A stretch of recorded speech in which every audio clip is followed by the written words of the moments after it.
The surgical clamp slipped from Dr. Marcus Holden's gloved hand during a routine equipment check, spinning end over end toward the sterile field below. What happened next made every person in that crowded Chicago ER freeze mid-breath. The blonde nurse they'd been mocking for 3 straight hours reached out without turning her head and caught it, clean, one-handed, like she'd known it was falling before gravity did. Her fingers didn't fumble, didn't hesitate. Just closed around cold steel with the kind of reflex that doesn't come from nursing school. It comes from somewhere else. Somewhere darker. Somewhere none of them had bothered to ask about. Dr. Holden's smirk died on his face because the woman he'd just called sweetheart was holding that clamp like a weapon, and her eyes, when they finally lifted, weren't soft anymore.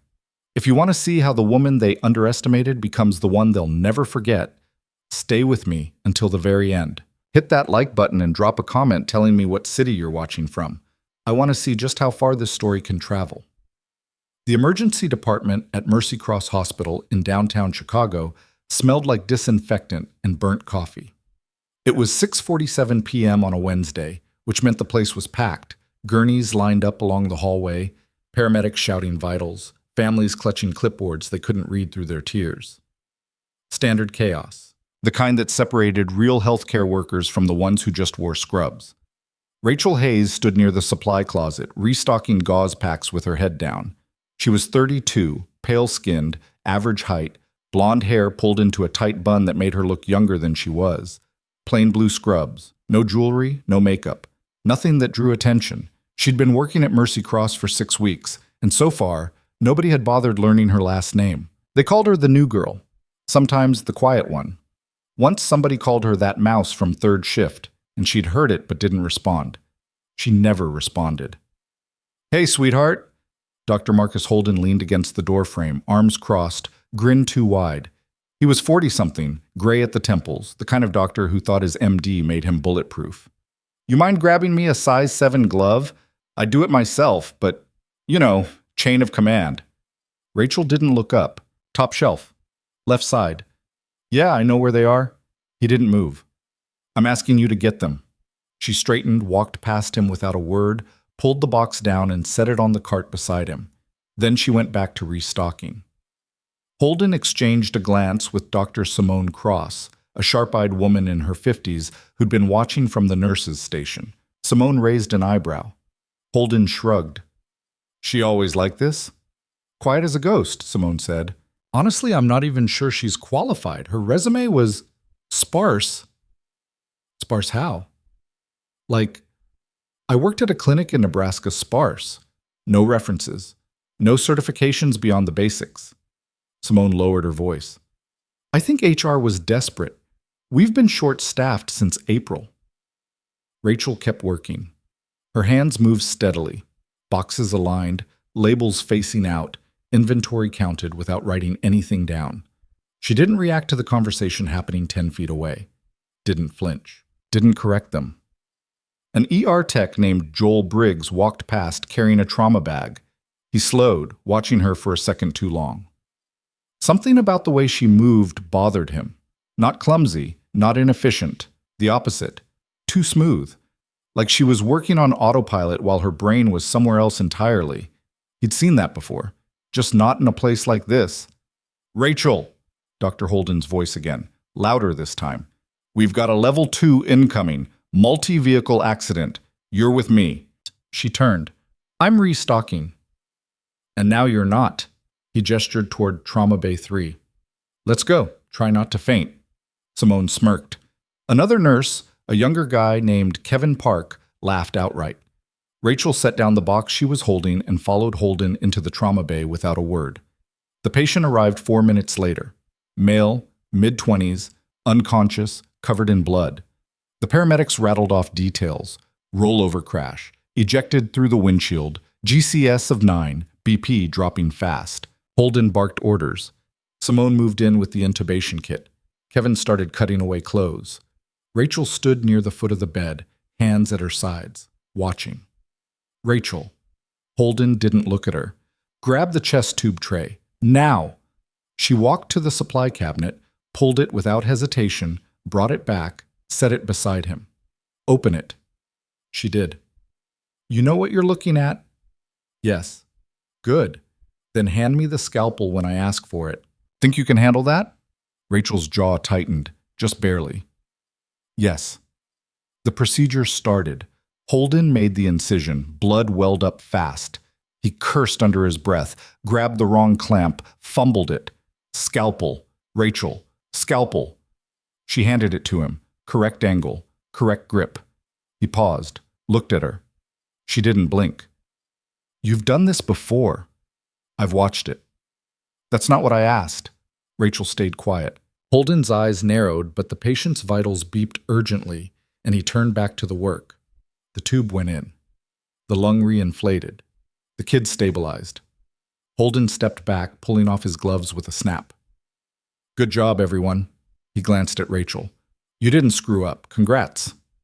She nodded once and started cleaning the tray. Kevin leaned toward Simone. She's weird, right? Like, really weird. Weird doesn't mean incompetent, Simone said. But yeah, weird. Joel was still watching from the hallway. He'd caught something the others missed. When Holden fumbled the clamp, Rachel's hand had moved, just slightly, toward the instrument table, like she'd been about to step in, not to help, to take over. And then she'd stopped herself, pulled back, gone still again. That wasn't nervous. That was trained. An hour later, the ER quieted down. Rachel was restocking again. Same closet, same silence. Holden walked past with a coffee in hand, stopped, turned around. Hey, question. She glanced up. Where'd you say you trained? I didn't. Right, so where? Rachel set down the box. Nebraska, small clinic. Doing what? General nursing. You handled that chest tube setup like you'd done it 100 times. I pay attention. Holden smiled. It wasn't friendly. See, that's the thing. Paying attention gets you familiar. What you did in there, that was fluent. He stepped closer. So I'm asking again, where'd you train? Rachel looked him straight in the eye. Nebraska. Bullshit. She didn't flinch, didn't argue, just held his gaze until he looked away first. Whatever. Holden walked off. Just don't get cocky. Joel caught up with Rachel 20 minutes later near the vending machines. She was buying a bottle of water, feeding coins into the slot one at a time. You military? He asked. Rachel froze, just for a second. Then the bottle dropped and she bent to pick it up. No. You sure? Yes. Joel studied her. I did 2 tours, Iraq, Marine Corps. And I'm telling you right now, you move like someone who's been deployed. Rachel twisted the cap off the bottle. You're wrong. Am I? She took a drink, didn't answer. Joel crossed his arms. Look, I don't care what you did before.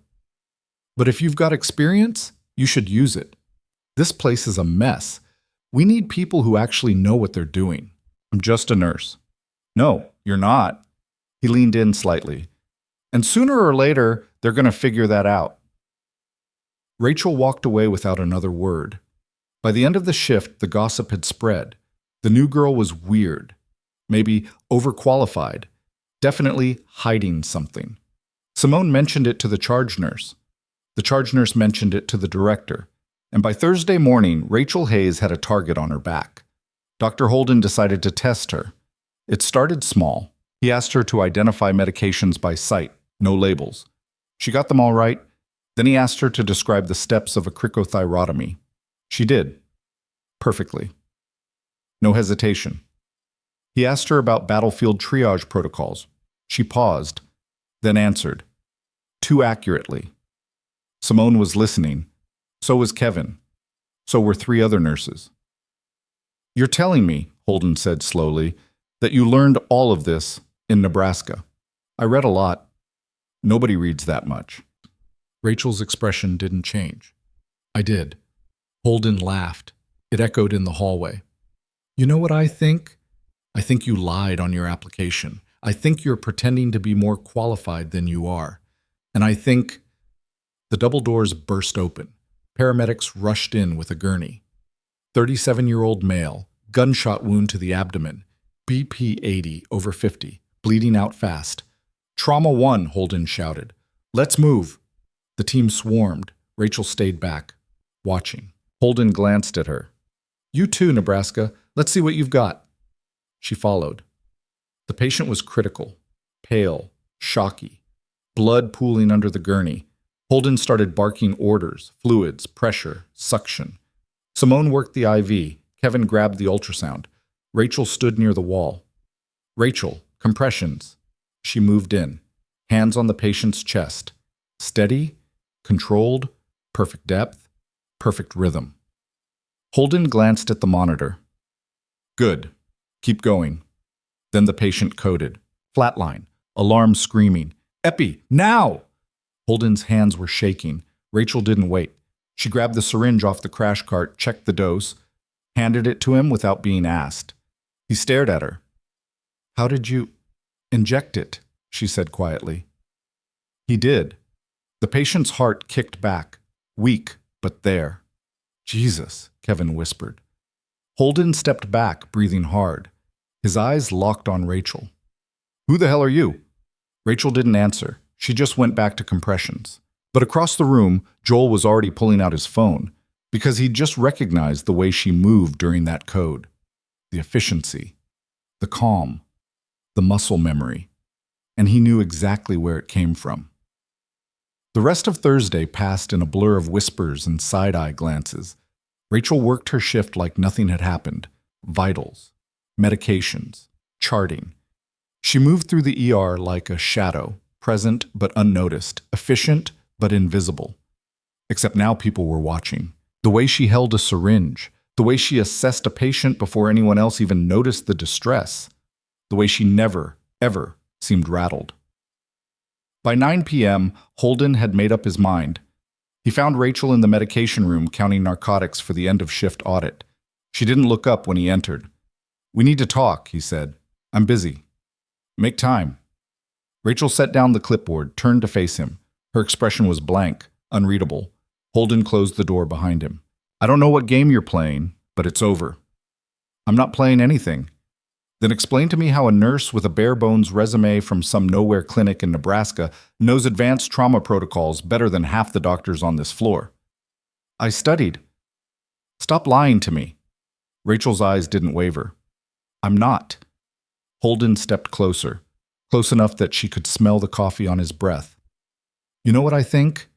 I think you got kicked out of a program somewhere, or maybe you lost your license, and now you're here, pretending to be something you're not. I have my license. For now. Holden's voice dropped. But if I find out you've been falsifying credentials, I'll make sure you never work in healthcare again. Understand? Rachel's jaw tightened, just slightly. Are we done? No, tomorrow morning you're going to meet with HR, and you're going to explain every gap in your resume, every certification you claim to have, and every single thing you've been hiding since you walked through those doors. Fine. Holden blinked. He'd expected resistance, an argument, something. Rachel just picked up the clipboard again and went back to counting pills. Holden stood there for another few seconds, then turned and walked out, slamming the door behind him. Joel was waiting in the hallway. You push her too hard, Marcus. You're gonna regret it. Stay out of this, Briggs. I'm serious. That woman's not what you think she is. Holden stopped. Then what is she? Joel smiled. Didn't answer. The next morning, Rachel arrived at the hospital at 7 a.m. sharp. She wore the same plain scrubs, the same tight bun, the same blank expression. She clocked in, grabbed a coffee from the break room, and sat down in the chair outside the HR office exactly 3 minutes before her scheduled meeting. The HR director, a thin woman named Margaret Lyles, opened the door at 7:30. Ms. Hayes, come in. Rachel followed her inside. Margaret sat down behind her desk, opened a file, and spread several documents across the surface. Rachel's application, her nursing license, a printout of her work history, and something else, a background check request form. Still blank. Ms. Hayes, Margaret began, we've received some concerns about your qualifications. From Dr. Holden, Margaret paused. Yes, among others. What are the concerns? That your resume doesn't match your skill level. That you may have misrepresented your experience, Margaret folded her hands, and that you've been evasive when asked direct questions about your background. Rachel said nothing. Margaret waited. When Rachel didn't respond, she continued. I need you to be honest with me. Have you ever worked in a military or combat medical setting?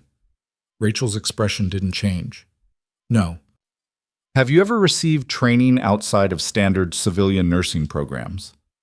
No. Margaret leaned back in her chair. Ms. Hayes, I'm going to be blunt. If you're lying, we will find out. And when we do, you'll be terminated immediately, possibly prosecuted. I understand. So I'm giving you one chance, right now.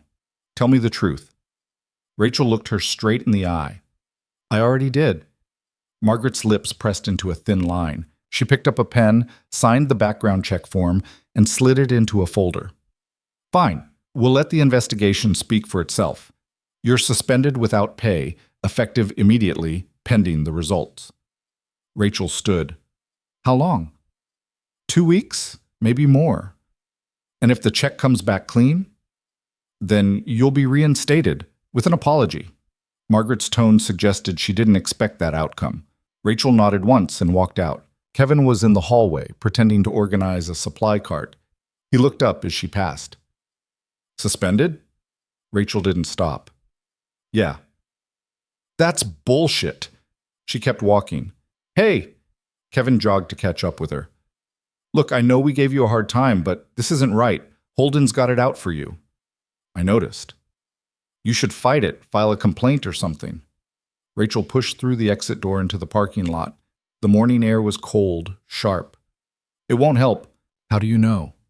She stopped, turned to look at him. And for the first time since she'd started working at Mercy Cross, Kevin saw something other than blankness in her eyes. Something hard. Something that made him take a step back. Because I've been through worse, Rachel said quietly. And I'm still here. Then she walked to her car, got in, and drove away. Joel found out about the suspension an hour later. He was restocking the ambulance bay when Simone mentioned it in passing, and the second the words left her mouth, he knew they'd made a mistake. He pulled out his phone and made a call. The line rang 3 times before a gruff voice answered. Briggs, it's been a while. Sergeant Carver, I need a favor. What kind? Background check, civilian, nurse named Rachel Hayes, working out of Mercy Cross in Chicago. There was a pause. Why? Because I think she's one of ours, and I think she's in trouble. Another pause. Longer this time. Give me her details. Joel rattled off everything he knew. Birth date, former address, physical description. Carver listened without interrupting. I'll see what I can find, Carver said. But Briggs, if she's running dark, there's a reason. You sure you want to dig this up? Yeah, I'm sure. All right, I'll call you back. The line went dead. Joel slipped the phone into his pocket and went back to work. But he couldn't shake the feeling that something was coming. Something big. 2 days passed. Rachel spent them in her apartment, a small 1-bedroom on the south side of Chicago, sparsely furnished, no personal photos, nothing that suggested she'd lived there longer than a month. She didn't call anyone, didn't go out except to buy groceries, didn't check her email. On the 3rd day, Joel's phone rang. Briggs, it's Carver. What'd you find? Carver's voice was tight. Careful. You sitting down? Just tell me.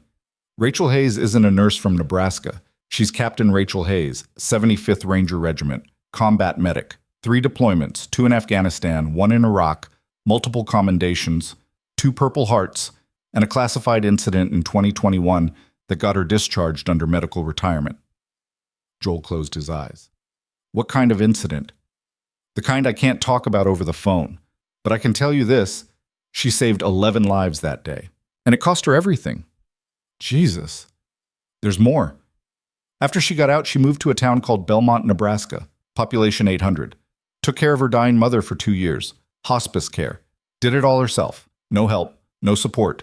Mom passed last year. And 6 weeks later, Rachel Hayes showed up in Chicago with a nursing license and a blank resume. Joel didn't say anything. Carver continued.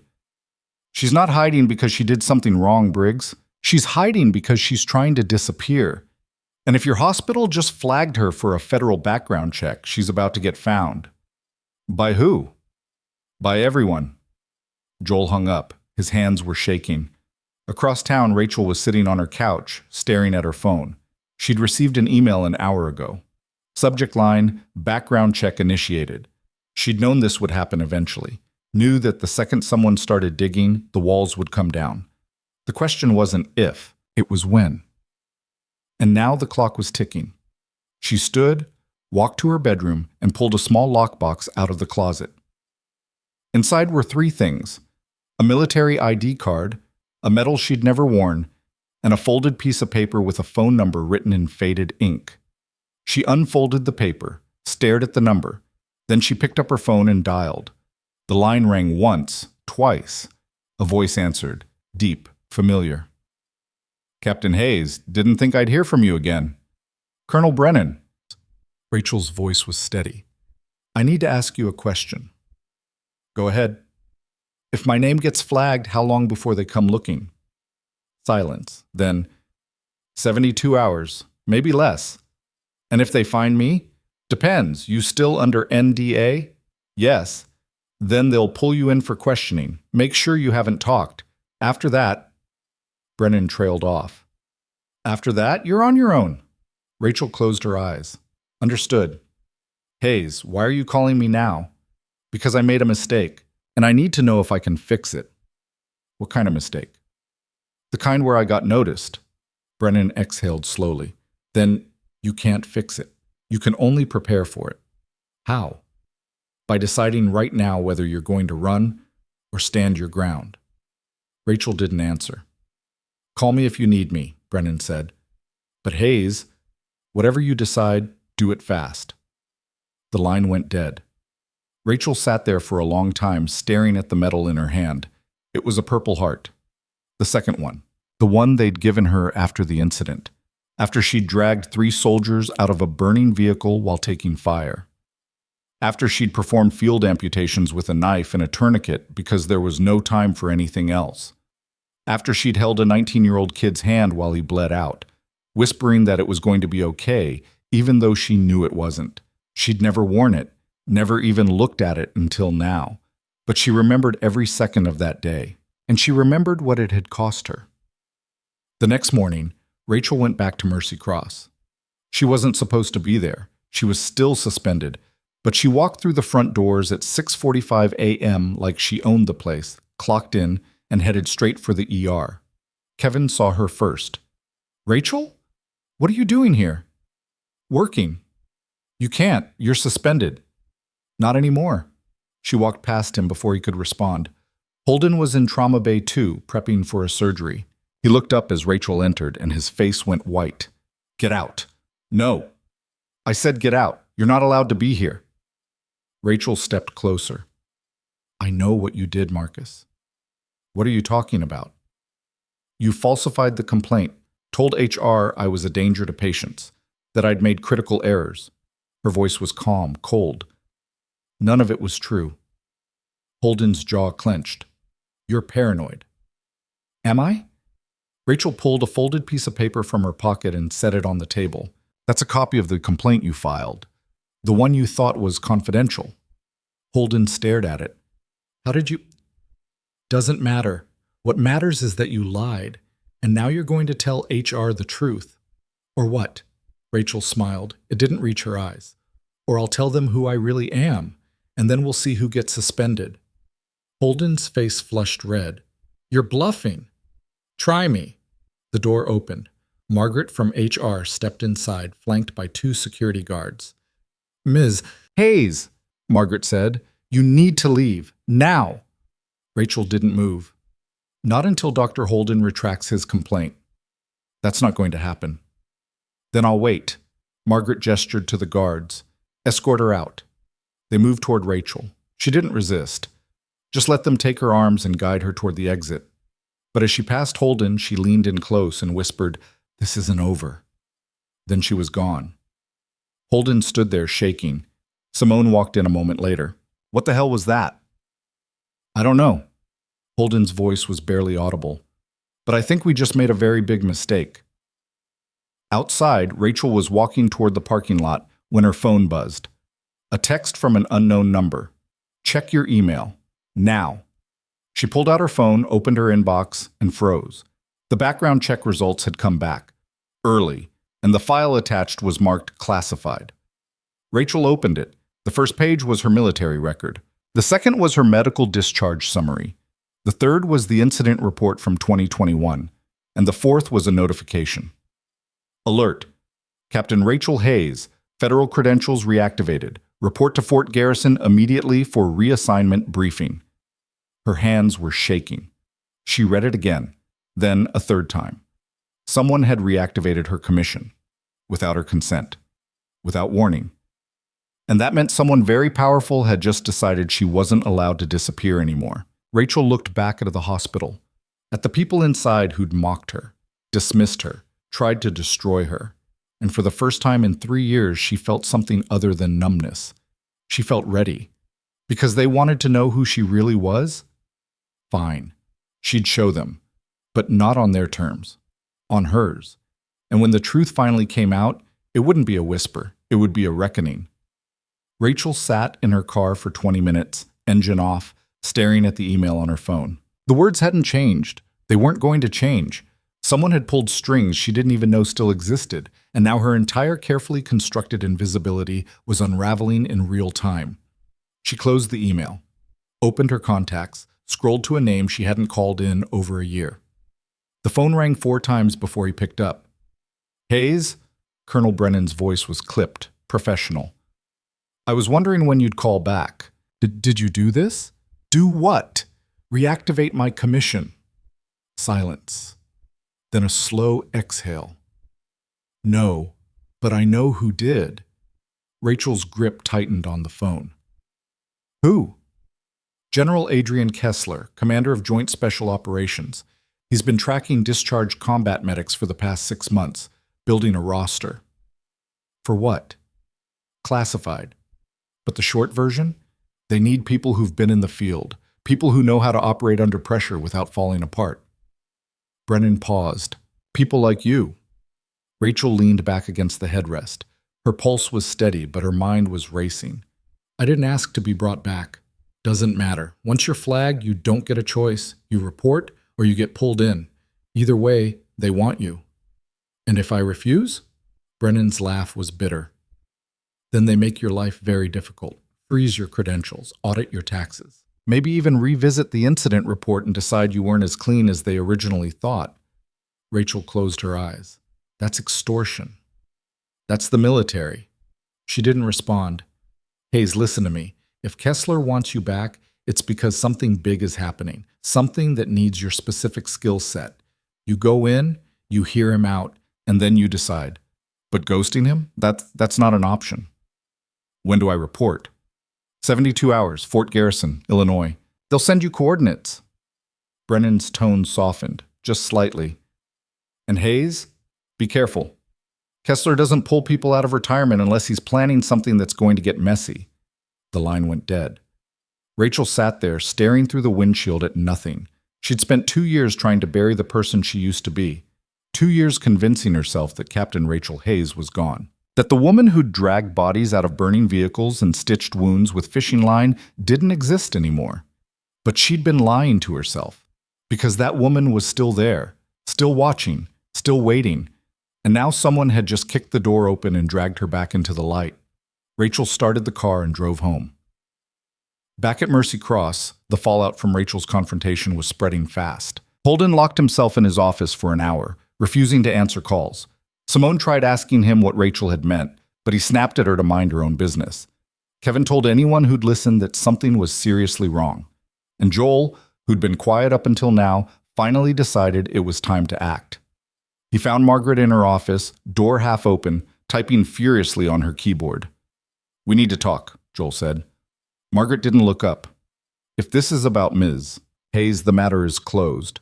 It's not closed. It's about to blow up in your face. That got her attention. She stopped typing. Excuse me? Joel stepped inside and closed the door. Rachel Hayes isn't some small-town nurse who lied on her resume. She's a decorated combat medic with 3 deployments and a service record that would make half the doctors in this hospital look like amateurs. Margaret's expression didn't change. And you know this how? Because I looked into it. Because I recognized the way she moved. Because I've seen it before. Joel leaned forward. And because the second you ran that background check, you triggered a federal flag that's going to bring people here asking questions you don't want to answer. Margaret's face paled. What kind of people? Military intelligence? Maybe DOD? Maybe worse. Joel crossed his arms. You suspended a former Army Ranger without cause. You let Dr. Holden file a fraudulent complaint, and now you're about to find out what happens when you screw with someone who's still on their radar. Margaret stood abruptly. This is absurd. If she had that kind of background, it would have shown up in her initial screening. Not if she buried it. Not if she was operating under medical retirement with a classification tag. Joel's voice dropped. Margaret, I'm telling you right now, if you don't fix this, it's going to get bad, fast. Margaret stared at him for a long moment. Then she sat back down, pulled up Rachel's file, and started reading. Her hands started shaking halfway through the first page. By that evening, the hospital administration had called an emergency meeting.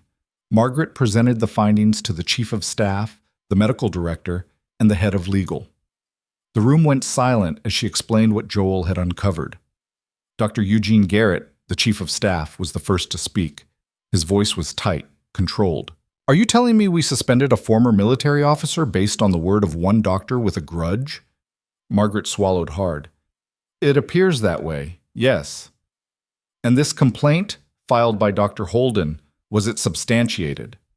No, there were no patient safety incidents, no errors, no violations. Garrett's face turned red. Then why the hell was she suspended?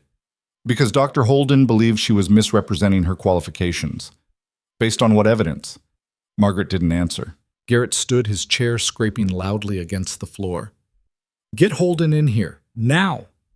10 minutes later, Holden was sitting across from the entire board, looking like a man who just realized he'd walked into a courtroom instead of a conference room.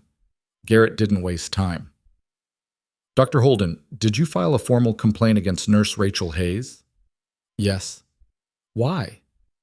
Because she was behaving suspiciously, demonstrating skills beyond her stated experience, refusing to answer questions about her background. And did you investigate any of this before filing? Holden hesitated. I raised my concerns with HR. That's not what I asked. Holden's jaw tightened. No, I didn't investigate. So you filed a complaint based on a hunch, based on observation. Garrett leaned forward. Dr. Holden, do you have any idea who Rachel Hayes actually is? A nurse who lied on her application.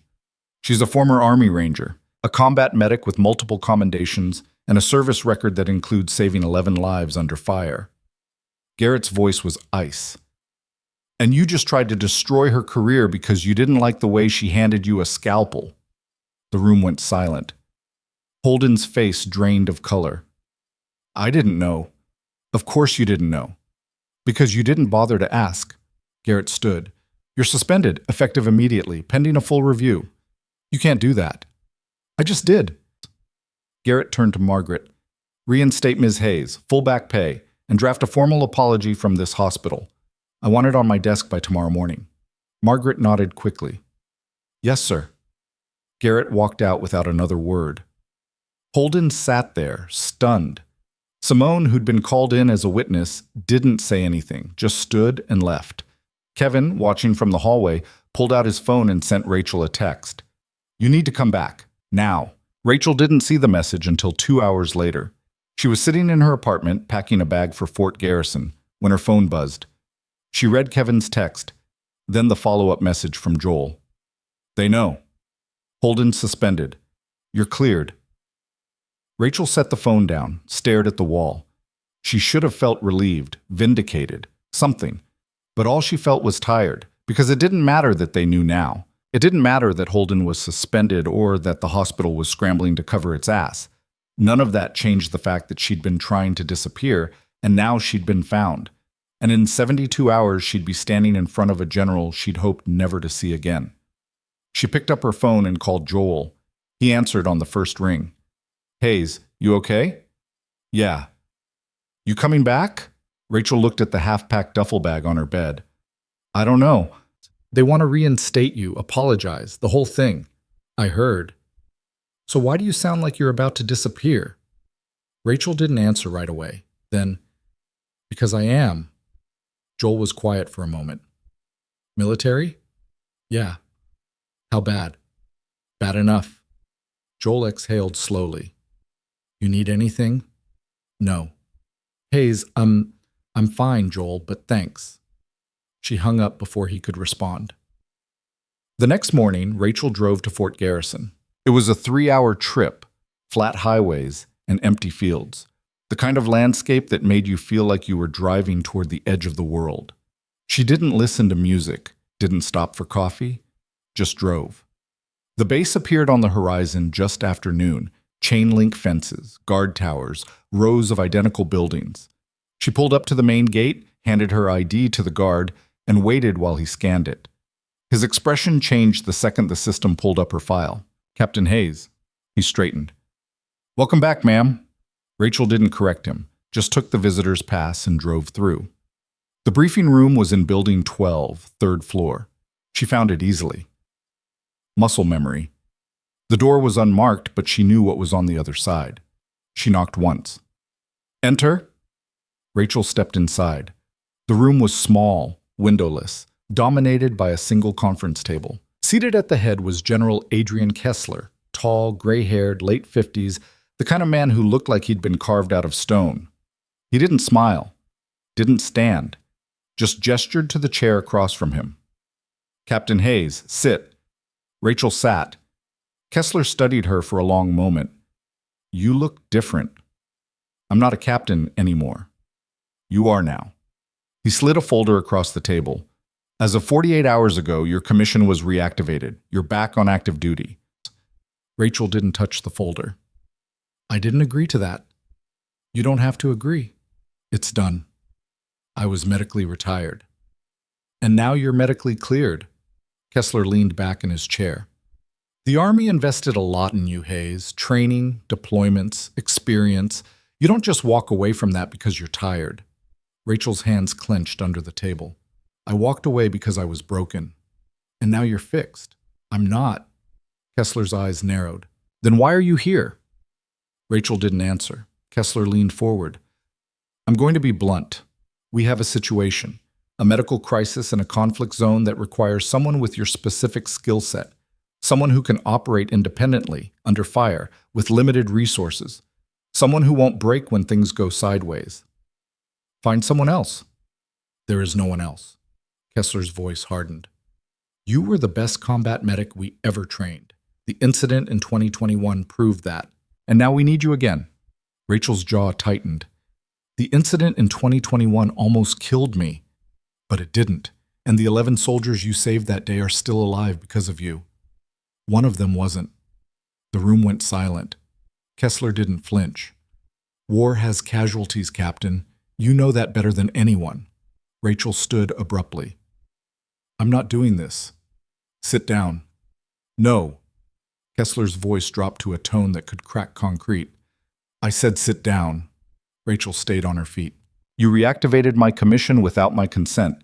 You dragged me out of a life I built because you need a warm body for whatever nightmare you're planning. But here's the thing, General. I don't owe you anything, not anymore. Kessler stood as well, matching her stance. You owe those soldiers, the ones who didn't make it home, the ones who are still out there, waiting for someone like you to show up and save their asses. Rachel's hands were shaking now. I can't save anyone, not anymore. Why? Because you're scared? Because I'm done. Kessler stared at her. Then, slowly, he reached into his jacket and pulled out a photograph. He set it on the table between them. Rachel glanced down. The photo showed a young man in uniform, mid-20s, dark hair, bright eyes, smiling. Rachel's breath caught. Corporal Daniel Hayes, Kessler said quietly. Your brother. Killed in action 6 months ago, Helmand Province. Rachel's legs nearly gave out. She gripped the edge of the table. What? You didn't know. Her voice cracked. I haven't spoken to him in 3 years. He requested that his next of kin not be notified unless absolutely necessary. He was undercover, deep ops, the kind that doesn't exist on paper. Kessler's tone softened, just barely. But He talked about you all the time. Said you were the reason he enlisted. Said you were the toughest person he'd ever known. Rachel couldn't breathe. Kessler continued. He was killed trying to save his unit, threw himself on a grenade, died instantly. And before he died, he left a letter, addressed to you. Rachel's vision blurred. Where is it? Kessler pulled an envelope from the folder and slid it across the table. Rachel picked it up with trembling hands. Her name was written on the front in Daniel's handwriting, messy, uneven, but unmistakably his. She opened it. The letter was short, 3 paragraphs, but every word hit like a bullet. Rachel, if you're reading this, I'm gone, and I'm sorry. Sorry I didn't call more. Sorry I didn't visit. Sorry I let the distance grow between us. But I need you to know something. You saved my life more times than you realize. Not just when we were kids, not just when you taught me how to fight or how to survive, but every day. Because knowing you were out there, knowing you made it through hell and kept going, that gave me the strength to do the same. So don't stop now. Don't let the darkness win, because if you do, then everything we fought for means nothing. I love you, sis. Always. Danny. Rachel's hands were shaking so hard she almost dropped the letter. Kessler's voice was quiet now, almost gentle. He wanted you to keep going, Hayes. Not for me. Not for the Army. For him. Rachel set the letter down. Her face was wet, but she didn't care. Kessler waited. Finally, Rachel looked up. Her eyes were red, but her voice was steady. What's the mission? Kessler sat back down. Medical extraction. Conflict zone in Eastern Europe. A field hospital was hit by artillery. 12 personnel trapped. No air support. No ground reinforcements. We need someone to go in, stabilize the wounded, and get them out. Alone? You'll have a small team, but you're the lead medic. Rachel's mind was racing. Timeline? 48 hours. Equipment? Whatever you need. Rachel closed her eyes, thought of her brother. Thought of the kid bleeding out in her arms 3 years ago. Thought of every person she'd saved and every person she couldn't. Then she opened her eyes and looked at Kessler. I'll do it, but on one condition. Kessler raised an eyebrow. Which is? After this, I'm out. For good. No more reactivations, no more calls. You let me disappear. Kessler considered that, then nodded. Deal. Rachel stood. When do I leave? Tomorrow. Oh, 600. She turned toward the door. Hayes. She stopped, looked back. Kessler's expression was unreadable. Your brother was right. You are the toughest person I've ever known. Rachel didn't respond, just walked out. But as the door closed behind her, she felt something she hadn't felt in years. Not hope, not relief, purpose. And for the first time since she'd left the Army, she wasn't running away from who she used to be. She was running toward it. The next 24 hours passed in a blur. Rachel spent the night at the base, reviewing mission briefs and equipment lists. The team was small, 4 people, including her. A demolitions expert named Torres, a tactical operator named Singh, and a communications specialist named Lawson. All experienced, all calm. None of them asked questions about where she'd been or why she was back. They didn't need to. At 0600, they loaded into a transport plane. The flight was long, cold, and silent. Rachel sat near the back, staring out the window at nothing. She thought about her brother, about the letter, about the promise she'd just made to Kessler. One more mission, then she was done.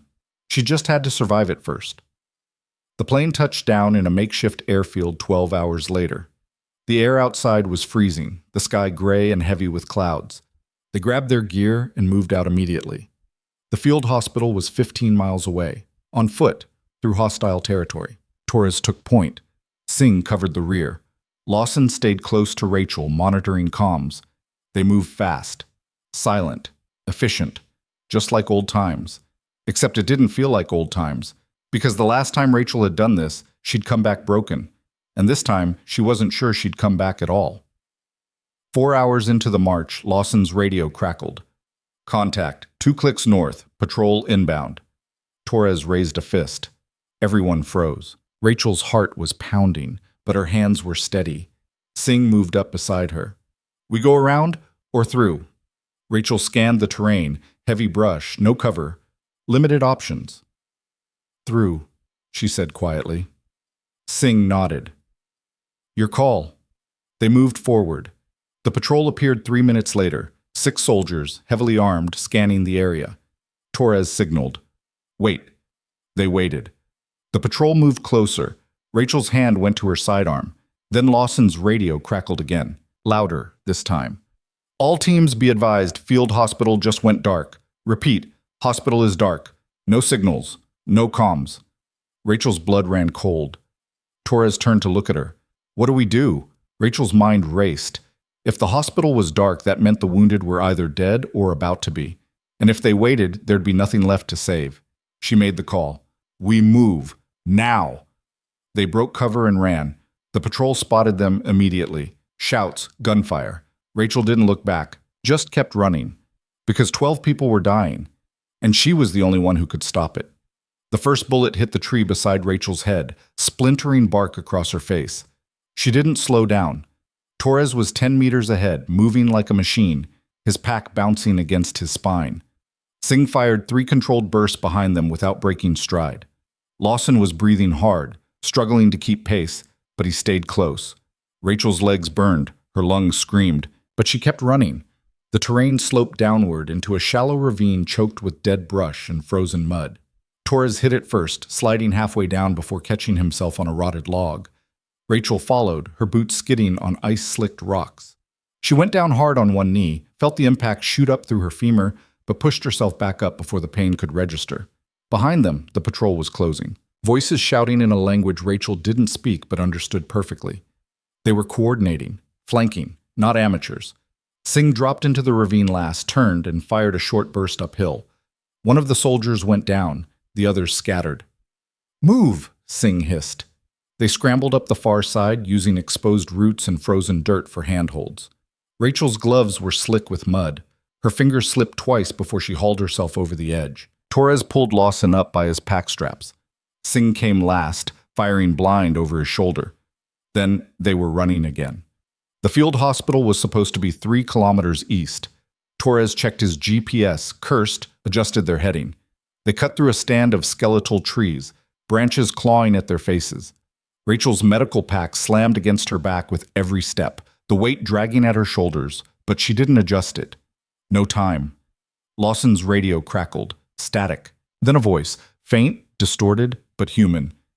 Anyone copy? Hospital under, need immediate... The transmission cut out. Lawson tried to respond. Nothing. He shook the radio, checked the frequency, tried again. Still nothing. Dead zone, Torres said without slowing. We're on our own. Rachel's jaw tightened. She'd known that before they landed. Knew it the second Kessler briefed the mission. No air support. No backup. Just 4 people and a promise that someone would extract them if they lived long enough. They ran for another 20 minutes before the trees thinned and the hospital came into view. It wasn't a hospital. It was a collection of tents and prefab structures clustered around a bombed-out schoolhouse, surrounded by sandbags and razor wire. Half the tents were collapsed. One of the prefab buildings was on fire, black smoke pouring into the gray sky. Bodies lay scattered in the mud, some in uniform, some in civilian clothes. Rachel counted 6 without stopping. No movement, no voices, no signs of life. Torres held up a fist. They stopped. Could be a trap, Singh said quietly. Rachel scanned the perimeter. The wire was cut in 3 places. Shell casings littered the ground. Blood trails led toward the main tent, then stopped, like someone had been dragged. It's not a trap, Rachel said. It's a massacre. Torres looked at her. We still going in? Rachel didn't answer, just started walking. The main tent was in the center of the compound, its canvas walls riddled with bullet holes. Rachel pushed through the entrance, her weapon raised, and stopped. The smell hit her first. Blood, burned flesh, infection. The kind of stench that stuck in your throat and didn't leave. The interior was chaos. Gurneys overturned, medical supplies scattered across the floor. IV bags hanging from poles, still dripping, and bodies. 3 of them. 2 were wearing Red Cross vests. The third was a soldier, young, missing half his face. Rachel forced herself to breathe through her mouth and kept moving. In the back corner, behind a surgical curtain, she found them. 4 people. Still alive. 2 were unconscious, one with a chest wound, the other with a shattered leg. A third was sitting upright, holding pressure on a gut wound with trembling hands. The 4th was a woman in her 40s, pale, covered in blood that wasn't hers, staring at Rachel like she was a hallucination. "Who are you?" the woman whispered. Rachel lowered her weapon. "Medic, U.S. Army, we're here to get you out." The woman's eyes filled with tears. "They're all dead. Everyone else is dead." "I know." Rachel knelt beside the closest patient, the one with the chest wound. Male, late 20s, breathing shallow and rapid. She pressed 2 fingers to his neck. Pulse was weak, but present. She pulled back his shirt. The wound was high on the right side, just below the clavicle. Sucking chest wound, air hissing in and out with every breath. Rachel grabbed her pack, yanked it open, and pulled out a chest seal. Her hands moved automatically. Wipe, position, press. The hissing stopped. The patient's breathing evened out slightly. "Torres," Rachel said without looking up, "I need a litter, 2 of them." Torres was already moving. Singh posted up at the entrance, watching the perimeter. Lawson tried the radio again. Still nothing. Rachel moved to the second unconscious patient, the one with the shattered leg. Femur fracture, compound, bone visible through torn skin, massive blood loss. She checked his pulse, thready, skin cold and clammy, shock. She grabbed a tourniquet, slid it above the knee, and cranked it tight. The bleeding slowed. She packed the wound with gauze, wrapped it, and moved on. The third patient, the one holding his gut, was fading. His hands were slipping. Blood seeped between his fingers. Rachel gently moved his hands aside. The wound was bad. Entry and exit, meaning the bullet had gone clean through. But the placement was wrong, too low, too close to the intestines.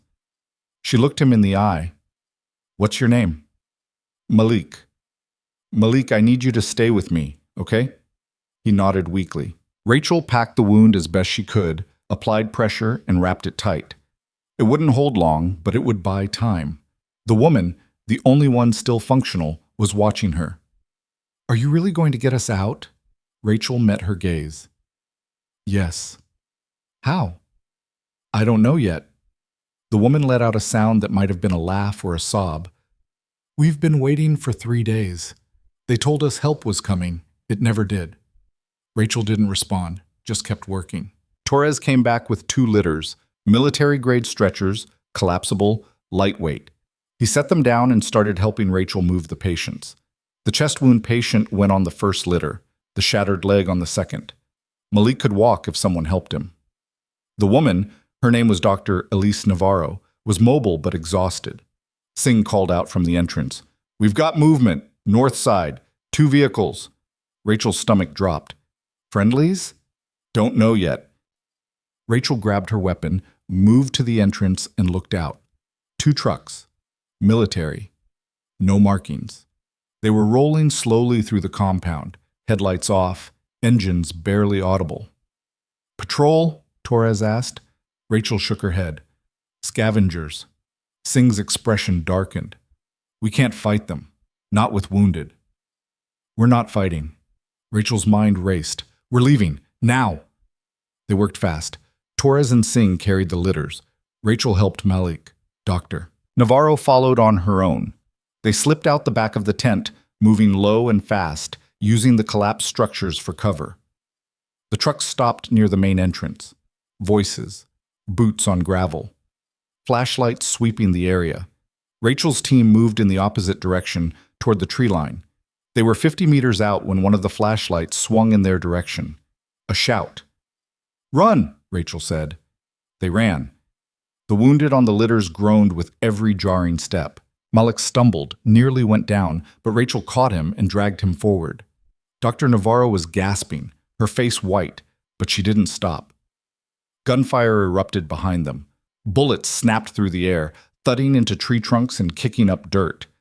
Rachel didn't look back, just kept moving. They hit the tree line and plunged into the forest. The terrain was rough, uneven, full of roots and hidden holes. Torres nearly dropped the litter twice. Singh was bleeding from a cut on his forehead, but he didn't slow down. Rachel's lungs were on fire.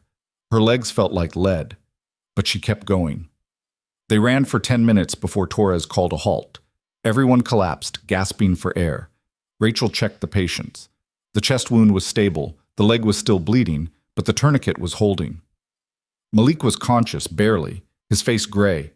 Dr. Navarro was shaking, whether from cold or shock, Rachel couldn't tell. Lawson tried the radio again. This time, it crackled to life. "Extraction team, coordinates." The signal was weak, breaking up, but it was there. "Say again," Lawson said urgently. "Extraction point, 2 kilometers south, 30 minutes." Then static. Lawson looked at Rachel. "We've got 30 minutes to cover 2 kilometers with wounded." Rachel looked at the litters, at Malik, at Dr. Navarro. "Then we move fast." They moved. The forest was dense, the ground treacherous. Rachel's boots kept slipping on wet leaves and hidden ice. She fell once, hard, her shoulder slamming into a rock. Pain flared white-hot, but she forced herself up and kept going. Torres was struggling with the litter. The patient was heavy, and the terrain made it nearly impossible to keep the stretcher level. Singh took over, trading places with him. They rotated every few minutes, but it wasn't enough. They were slowing down. Rachel checked her watch. 15 minutes gone, halfway there. Malik stumbled again. This time, he went down. Rachel tried to pull him up, but he didn't respond. She checked his pulse. Still there. Weak. "He's crashing," Dr. Navarro said. Rachel ripped open his jacket. The bandage was soaked through. Blood was pooling under him. She grabbed a fresh pack of gauze, applied pressure, but the bleeding wouldn't stop. The bullet had nicked something internal. Maybe the liver. Maybe worse. "I can't stop it," Rachel said quietly. "Doctor." Navarro knelt beside her. "Then we need to leave him." Rachel's head snapped up. "No. He's not going to make it. And if we stay, none of us will." Rachel looked at Malik. His eyes were half open, staring at nothing. She thought of her brother, of the letter, of the kid bleeding out in her arms 3 years ago. "No," Rachel said again. "We carry him." Dr. Navarro's face was hard. "That's not a medical decision. That's emotion." "I don't care. You're going to get us all killed." Rachel stood, grabbed Malik under the arms, and started dragging him. "Then help me or get out of the way." Dr. Navarro stared at her for a long moment. Then she grabbed Malik's legs. They carried him together. Torres and Singh were waiting ahead, eyes scanning the forest. "We've got 10 minutes, Torres said. Rachel didn't respond, just kept moving. Her shoulders screamed, her back felt like it was going to snap. But she didn't stop. The extraction point appeared through the trees, a small clearing marked by an infrared strobe only visible through night vision. A helicopter was already on the ground, rotors spinning, side door open. 2 soldiers jumped out, weapons raised. "U.S. Army?" one of them shouted. "Yes," Rachel shouted back. They ran forward, grabbed the litters, and started loading them onto the helicopter. Rachel and Dr. Navarro carried Malik to the door. One of the soldiers took him, pulled him inside. "Get in!" the pilot shouted over the roar of the rotors. Rachel climbed in last. The door slammed shut. The helicopter lifted off. Through the window, Rachel could see the forest falling away, could see the field hospital still burning in the distance. Then they were above the clouds, and it was all gone. Rachel leaned back against the cold metal wall, her body shaking from exhaustion and adrenaline. Her hands were covered in blood. She didn't know whose. "Doctor." Navarro was sitting across from her, staring at nothing. "You were right," Rachel said quietly. Dr. Navarro looked up. "About what?" "Malik. He's not going to make it." Dr. Navarro's expression didn't change. "I know." Rachel closed her eyes. She'd saved 4 people today. Maybe 5, if the chest wound patient survived. But she hadn't saved everyone. She never could. The helicopter touched down at a forward operating base 90 minutes later. The rotors were still spinning when the side door flew open and medical teams swarmed the wounded. Rachel watched them work. Fast, efficient, trained. They moved the litters onto gurneys and rushed them toward a cluster of medical tents at the far end of the compound. Rachel climbed out slowly, her legs barely holding her weight. Her boots hit the tarmac, and for a second, the world tilted. She caught herself on the helicopter's frame, took a breath, and straightened. A medic appeared beside her, young, maybe 22, wearing clean fatigues that looked like they'd never seen mud. "Ma'am, are you injured?" Rachel looked down at herself. Blood covered her sleeves, her gloves, her pants. Most of it wasn't hers. "I'm fine," she said. "Ma'am, you're bleeding." Rachel glanced at her left forearm. There was a gash just below her elbow, deep enough that she could see muscle. She didn't remember getting it. "I'm fine," she said again. The medic didn't argue, just handed her a field dressing and moved on to someone else. Rachel unwrapped the dressing with her teeth, pressed it against the wound, and secured it with medical tape from her pack. The whole process took 30 seconds. She'd done it 100 times before. Torres appeared at her shoulder, his face streaked with dirt and sweat. "Command wants a debrief in 20. You good?" Rachel nodded. "Liar." She almost smiled. Almost. Singh and Lawson were already heading toward the command tent, a temporary structure in the center of the base, marked with radio antennas and armed guards. Rachel followed, her body moving on autopilot. Inside, the air was warmer, but no less tense. Maps covered the walls. Radios crackled with distant voices. Officers moved between stations, their faces grim. At the center of it all stood General Kessler. He looked up as Rachel entered, his expression unreadable. "Captain Hayes, report." Rachel's voice was flat, professional. 4 survivors extracted from the field hospital. 2 critical, 1 stable, 1 ambulatory. 1 additional casualty en route. Total mission time, 6 hours, 43 minutes. Kessler nodded. "Casualties on your team?" "Minor injuries, nothing mission critical." "Good." Kessler gestured to the map on the table. The hospital was hit by coordinated artillery fire approximately 18 hours before your arrival. Intelligence suggests the attack was targeted, not random. Rachel's jaw tightened. Someone knew it was there. Correct. And someone knew who was inside. Kessler's eyes locked on hers. "We believe there's a leak. Someone with access to military medical personnel databases. Someone who's been feeding locations to hostile forces."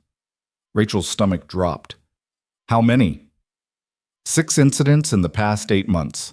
3 field hospitals, 2 forward operating bases, 1 transport convoy. All targeted, all carrying medical personnel with combat experience. Kessler paused. Including facilities where former Rangers were deployed. Rachel's hands clenched into fists. "My brother." Kessler didn't deny it. Corporal Daniel Hayes was part of a medical evacuation team that was ambushed 4 months ago. The attack was surgical. They knew the route. They knew the timing. They knew exactly who to target. Rachel's vision blurred. "And you think this is connected?" "We know it is." Kessler pulled a folder from the table and slid it toward her. "This is the common thread." Rachel opened the folder. Inside were personnel files, photos, service records, and right in the center was a photo of Dr. Marcus Holden. Rachel's breath caught. "Dr. Holden has been under surveillance for the past 3 weeks, Kessler said. "We flagged him after he accessed a classified military medical database without authorization. He's been pulling files on combat medics, cross-referencing deployment histories, sending encrypted communications to an unknown recipient." Rachel's voice was barely a whisper. "He sold us out. That's what we believe, but we need proof, hard evidence that ties him to the attacks, and we need to know who he's working with." Rachel looked up. "Why are you telling me this?" Kessler's expression hardened. "Because you're going to help us bring him down." Rachel stared at him. "How?" "You're going back to Mercy Cross. Undercover. You'll resume your position as a nurse. Get close to Holden. Find out who he's working with and what they're planning." Rachel's mind raced. "And if he recognizes me? If he knows I'm military?" "He already knows. That's why he targeted you in the first place." Kessler leaned forward. "But he doesn't know we're on to him. He thinks he won. He thinks you're suspended, disgraced, out of the picture. You use that." Rachel's hands were shaking now. "This is insane. This is war. And you're the only person in a position to stop him." Rachel looked down at the photo, at Holden's smug face, at the man who'd mocked her, humiliated her, tried to destroy her, the man who'd gotten her brother killed. "When do I start?" she said quietly. Kessler smiled. It didn't reach his eyes. "Tomorrow. We'll provide you with new credentials, a cover story, and surveillance equipment. You'll report directly to me. No one else knows about this operation. Not the hospital, not your team. No one. Rachel nodded slowly. Kessler slid another folder across the table. This is your briefing packet. Study it, memorize it, then burn it. Rachel picked it up. And Hayes, Kessler said, this mission is voluntary. If you want out, you walk away now. No consequences, no judgment. Rachel looked him in the eye. I'm not walking away. Good. Because if Holden figures out what you're doing, he won't just destroy your career, he'll kill you. Rachel's expression didn't change. Let him try. She walked out of the command tent into the cold night air. The base was quiet now, most of the personnel asleep or on watch. Rachel stood there for a moment, staring up at the sky. Then she opened the briefing packet and started reading. The first page was a dossier on Holden. Age 46, 15 years at Mercy Cross. Divorced. No children. Graduated from a mid-tier medical school. Average grades. Unremarkable career until 3 years ago when he suddenly started publishing research papers on combat medicine and trauma protocols. That was the first red flag. The second was his financial records. Multiple wire transfers from offshore accounts. Deposits that didn't match his salary. Purchases of encrypted communication devices. The third was his known associates. One name jumped out at Rachel immediately. Dr. Simone Cross. Rachel's stomach turned. Simone had been in on it. Maybe not from the beginning, but at some point she'd crossed the line. The briefing packet included surveillance photos. Holden and Simone meeting in parking garages. Coffee shops. Once, in a park at midnight. They were careful, but not careful enough. Rachel flipped to the next page. It was a transcript of an intercepted phone call. Holden. The Hayes woman is becoming a problem. Unknown. Then handle it. Holden. I tried. She's tougher than I thought. Unknown.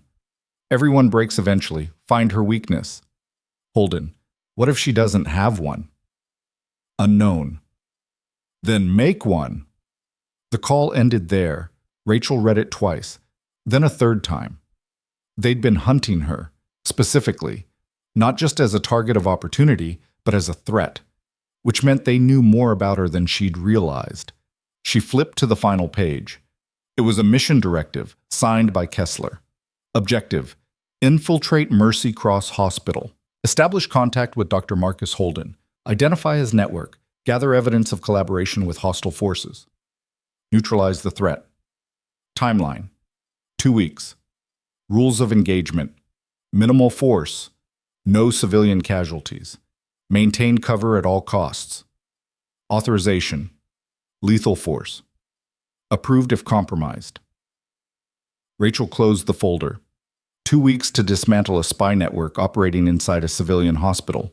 2 weeks to gather evidence without blowing her cover. 2 weeks to get justice for her brother and everyone else Holden had killed.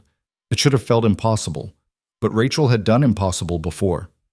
She walked back to the barracks, found an empty bunk, and lay down without taking off her boots. Sleep didn't come. Her mind wouldn't stop racing. She kept seeing Malik's face, kept hearing the gunfire, kept thinking about her brother. Finally, around 400, she gave up and went outside. Torres was sitting on a crate near the perimeter fence, smoking a cigarette. He looked up as Rachel approached. Couldn't sleep either? He asked. Rachel shook her head. Torres offered her the cigarette. She waved it off. You did good today, Torres said. Those people are alive because of you. Rachel didn't respond. Malik too. Even if he doesn't make it, you gave him a chance. That's more than most people get. Rachel looked at him. You think that makes it okay? Torres took a long drag. No, but it makes it worth it. They sat in silence for a while. You going back to Chicago? Torres asked. Rachel nodded. Thought you were done with that place. I was. But, Rachel's voice was quiet. But some things you don't walk away from. Torres studied her. You're going after someone. Yeah. Alone? Yeah. Torres flicked the cigarette away. Be careful. People who operate in the shadows don't play fair. Neither do I. Torres smiled. No, I guess you don't. Rachel stood. Thanks. For today? Any time, Captain. She walked back to the barracks, grabbed her duffel bag, and started packing. By 0600, she was on a transport plane heading back to the States. By 1400, she was landing at a military airfield outside Chicago. By 1600, she was standing outside Mercy Cross Hospital, staring up at the building where it had all started. She took a breath, adjusted her bag, and walked inside. The ER was busy, always busy. Nurses rushing between rooms, doctors shouting orders, the familiar chaos of a level 1 trauma center. Rachel walked up to the nurses' station. The charge nurse looked up, recognized her, and her face went pale. "Rachel, we weren't expecting you back." "I'm reinstated," Rachel said calmly. "Where do you need me?" The charge nurse stammered. I'll have to check with whoever you need to check with. I'll be in the break room." Rachel walked away before the nurse could respond. The break room was empty. Rachel sat down, pulled out her phone, and sent a single text to a number Kessler had given her. "I'm in." The response came 30 seconds later. "Good. Stay sharp. He's watching." Rachel pocketed the phone and looked up. Dr. Marcus Holden was standing in the doorway. He was smiling. "Well, well," he said. "Look who's back." Rachel met his eyes. "Dr. Holden, I heard they reinstated you. Congratulations." "Thanks." Holden stepped into the room, closed the door behind him. The click of the latch was too loud in the small space. "You know," he said conversationally, "I'm impressed. Most people would have quit after what happened, but not you." Rachel didn't respond. Holden leaned against the counter, studying her. "Makes me wonder what you're really doing here." Rachel's pulse quickened, but her face stayed blank. "Working." "Right, working." Holden's smile widened. "Well, welcome back. I'm sure we'll be seeing a lot of each other." He turned and walked out, leaving the door open. Rachel sat there for a long moment, her hands clenched under the table. Because Holden knew. He didn't have proof, didn't have details, but he knew something was wrong, and that meant the clock was already ticking. Rachel stood, walked to the supply closet, and started her shift. But her mind was already 3 steps ahead, planning, calculating, waiting for the moment when Holden would slip up and give her the opening she needed. Because one way or another, this ended in 2 weeks. And when it did, Marcus Holden was going to learn what happened when you underestimated Rachel Hayes. Rachel's first shift back felt like walking through a minefield blindfolded. Every interaction was calculated, every word weighed. She restocked supplies, took vitals, charted medications, and smiled at patients like she'd never left. But her eyes were always moving, always watching. Holden appeared 3 times in the first 4 hours, always casual, always with an excuse, checking on a patient near where she was working, asking her to hand him something he could have grabbed himself. Standing just a little too close when he spoke, testing her. Rachel didn't give him anything, kept her face neutral, her responses short, her body language open but not inviting. By hour 5, he stopped appearing. That worried her more. Kevin found her in the medication room during her break. He looked like he hadn't slept in days. "You're really back," he said. "Yeah." "Why?" Rachel glanced up from the inventory sheet she was pretending to review. "Because I need the job." Kevin didn't buy it. "After what Holden did? After they suspended you?" "They apologized. He's being dealt with." "Is he?" Kevin's voice dropped. "Because from where I'm standing, he's still here, still working, still acting like nothing happened." Rachel set down her pen. "What do you want me to say, Kevin?" "I want you to tell me what's really going on." Rachel held his gaze. "I'm working, that's all." Kevin stared at her for a long moment, then he shook his head and walked out. Rachel waited until his footsteps faded before pulling out her phone. She opened the encrypted messaging app Kessler had installed and typed a single line. "Holden's watching. Need to move faster." The response came within seconds. "Stick to the plan. Don't rush. He'll make a mistake." Rachel pocketed the phone and went back to work. The mistake came sooner than expected. That night, after her shift ended, Rachel walked to her car in the hospital parking garage. It was late, past midnight, and the garage was nearly empty. Her footsteps echoed off concrete. She kept her keys in her hand, ready. She was 10 feet from her car when she heard the footsteps behind her. Rachel didn't turn around, didn't speed up, just kept walking at the same steady pace. The footsteps matched hers. She reached her car, unlocked it, opened the door. Rachel? She turned. Dr. Simone Cross stood 5 feet away, her face pale in the fluorescent lighting. Rachel's hand moved subtly toward the small tactical knife clipped inside her jacket pocket. Dr. Cross? Simone glanced around the empty garage. We need to talk. About what? About Marcus. About what he's doing. Rachel's pulse quickened, but her voice stayed calm. What is he doing? Simone took a step closer. Her hands were shaking. I didn't know, not at first. I thought he was just bitter, angry about the way things were going at the hospital.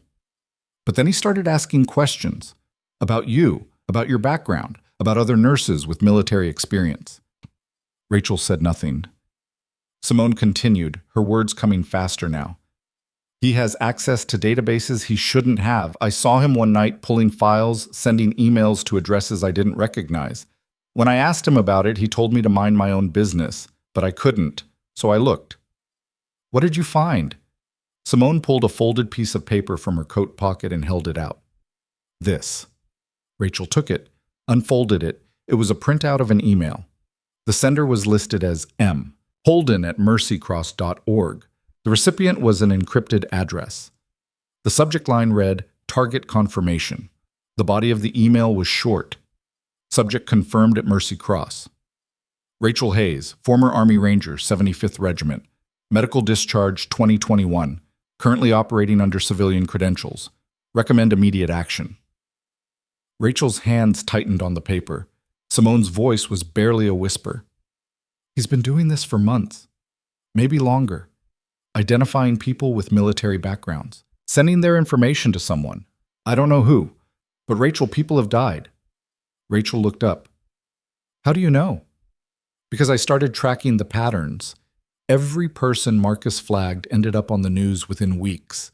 Attacks, accidents, ambushes, all in conflict zones, all former military. Simone's eyes filled with tears. I think he's selling intelligence, and I think I helped him without knowing it. Rachel folded the paper and slipped it into her pocket. Why are you telling me this now? Because you're still alive, and I can't let him kill you too. Rachel studied her. Simone looked terrified, genuine, but Rachel had learned not to trust appearances. Does he know you're here? Rachel asked. Simone shook her head.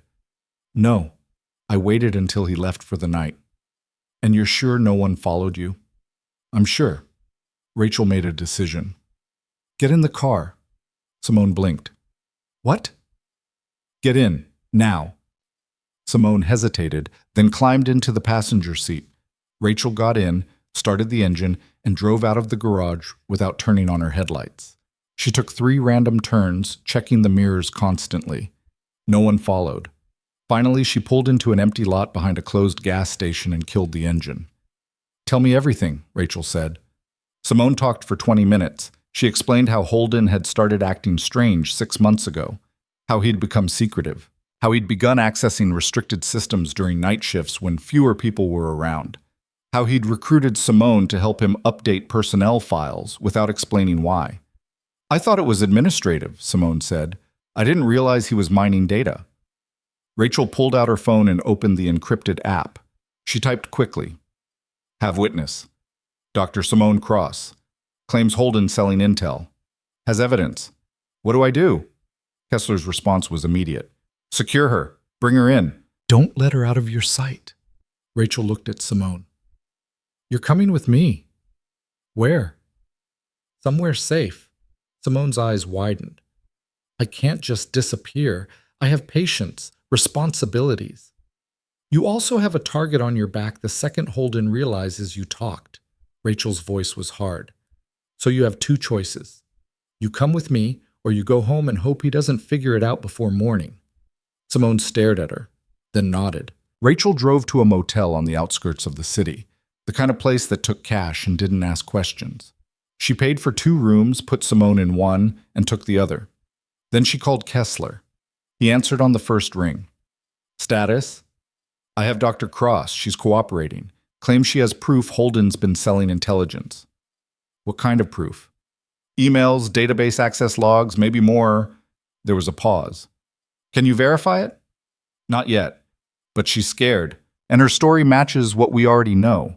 Good. Keep her secured. I'm sending a team to extract her tomorrow morning. Oh, 600. Understood. And Hayes, if she's telling the truth, Holden's going to know she's gone, which means he's going to run. You need to keep him in place. Rachel's jaw tightened. How? Make him think everything's normal. Go to work tomorrow. Act like nothing happened. Give us time to move on him. And if he runs anyway, then you stop him. The line went dead. Rachel sat on the edge of the motel bed, staring at the wall. Her mind was already 3 steps ahead, running scenarios, calculating risks. Holden was smart, careful. If Simone disappeared, he'd know something was wrong. And if he knew, he'd either run or strike first, which meant Rachel had less than 12 hours to sell the lie. She didn't sleep that night, just sat in the chair by the window, watching the parking lot, her hand resting on the grip of the pistol Kessler had provided. At 5:30, she heard movement in the room next door. Simone was awake. Rachel knocked once. "It's me." Simone opened the door. She looked worse than she had the night before, pale, hollow-eyed, shaking. "Did you sleep?" Rachel asked. "No." "Good. That means you're taking this seriously." A black SUV pulled into the parking lot at exactly 600. 2 men in civilian clothes got out. Rachel recognized the walk. Military. She handed Simone over without ceremony. "Tell them everything. Don't leave anything out." Simone nodded. "What are you going to do?" "My job." Simone was gone 60 seconds later. Rachel drove to Mercy Cross and clocked in at 06:45 exactly on time. She went through her morning routine like always. Coffee, locker, supply check. Holden appeared at 7:15. He looked tired, stressed, but he smiled when he saw her. "Morning, Rachel." "Dr. Holden." He leaned against the counter. "Simone called in sick today. You know anything about that?" Rachel's pulse spiked, but her face stayed neutral. "No. Is she okay?" She didn't say, just said she needed a personal day. Holden studied her. "You two talk much?" "Not really." "Huh." Holden's eyes narrowed slightly. "Weird. She usually never misses a shift." Rachel shrugged. "People get sick." Holden didn't respond, just kept staring at her. Rachel met his gaze without flinching. Finally, Holden pushed off the counter. "Well, if you hear from her, let me know." "Sure." He walked away. Rachel waited until he was out of sight, then pulled out her phone and sent a single word to Kessler. "Suspicious." The response came immediately. "Hold position. We're moving." The next 4 hours were the longest of Rachel's life. She worked her shift, watched the doors, and waited for something to happen. At 11:30, it did. 2 men in dark suits walked into the ER. They weren't patients, weren't visitors. They moved with purpose, their eyes scanning the room. Federal agents. They walked straight to the nurse's station and flashed badges. "We're looking for Dr. Marcus Holden," the charge nurse stammered. He's in surgery." "Get him out." 10 minutes later, Holden walked into the hallway, still wearing his surgical gown. His face went white when he saw the agents. "Dr. Marcus Holden?" one of them said. "Yes." "You're under arrest for espionage, conspiracy to commit murder, and treason against the United States." The entire ER went silent. Holden's mouth opened, closed. "This is insane. I don't know what you're talking about." "Turn around. Hands behind your back." Holden looked around wildly. His eyes landed on Rachel, and in that moment he knew. "You," he whispered. Rachel said nothing, just watched. The agents cuffed him, read him his rights, started dragging him toward the exit. Holden was shouting now, struggling against the restraints. "This is a mistake. I'm a doctor. I save lives." One of the agents stopped, turned. "You sold intelligence that got 12 people killed, including a U.S. Army corporal named Daniel Hayes." Rachel's breath caught. Holden's face went slack. He looked at Rachel again. I didn't know." "Yes, you did," Rachel said quietly. The agents pulled him away. The ER erupted into chaos, nurses whispering, doctors demanding answers, security trying to restore order. Rachel walked to the break room and sat down. Her hands were shaking now, not from fear, from relief, from exhaustion, from the weight of 3 years finally lifting. Joel found her there 10 minutes later. He didn't say anything, just sat down beside her. "They got him," Rachel said. "I heard." "It's over." Joel looked at her. "Is it?" Rachel didn't answer. An hour later, Dr. Eugene Garrett called an emergency staff meeting. Everyone crammed into the largest conference room: nurses, doctors, techs, admin staff. The room was buzzing with speculation. Garrett stood at the front, his face grim. "I'm sure you've all heard by now that Dr. Marcus Holden was arrested this morning by federal agents. I want to make something very clear. This hospital had no knowledge of Dr. Holden's activities. We are cooperating fully with the investigation, and effective immediately, Dr. Holden is terminated from his position." Murmurs rippled through the room. Garrett continued, "I also want to address the treatment of one of our staff members. Nurse Rachel Hayes was wrongfully suspended based on false allegations made by Dr. Holden. We have since discovered that those allegations were part of a coordinated effort to discredit her. Rachel, would you please stand?" Rachel's stomach dropped. She didn't want this, didn't want the attention, but Joel nudged her. "Go on." Slowly, Rachel stood. The room turned to look at her. Garrett's voice was steady. "Rachel Hayes is not just a nurse. She's a decorated combat veteran, a former Army Ranger, a medic who served 3 tours and saved countless lives under fire. And she came to this hospital hoping to continue that work in a different capacity. Instead, she was mocked, belittled, suspended without cause. And I want to say, on behalf of this entire institution, we were wrong, and we're sorry." The room was silent. Then someone started clapping. It was Kevin. He was standing, applauding, his face serious. Then Joel stood. Then another nurse. Then another. Within seconds, the entire room was on its feet. Rachel stood there, frozen, as the applause washed over her. She didn't know what to do, didn't know how to process it, so she just nodded. Once. Garrett waited for the applause to die down. "Rachel, effective immediately, you're being promoted to lead trauma nurse. You'll oversee training and protocols for emergency response. And if you're willing, we'd like you to develop a program to integrate combat medical techniques into our civilian practice." Rachel's throat was tight.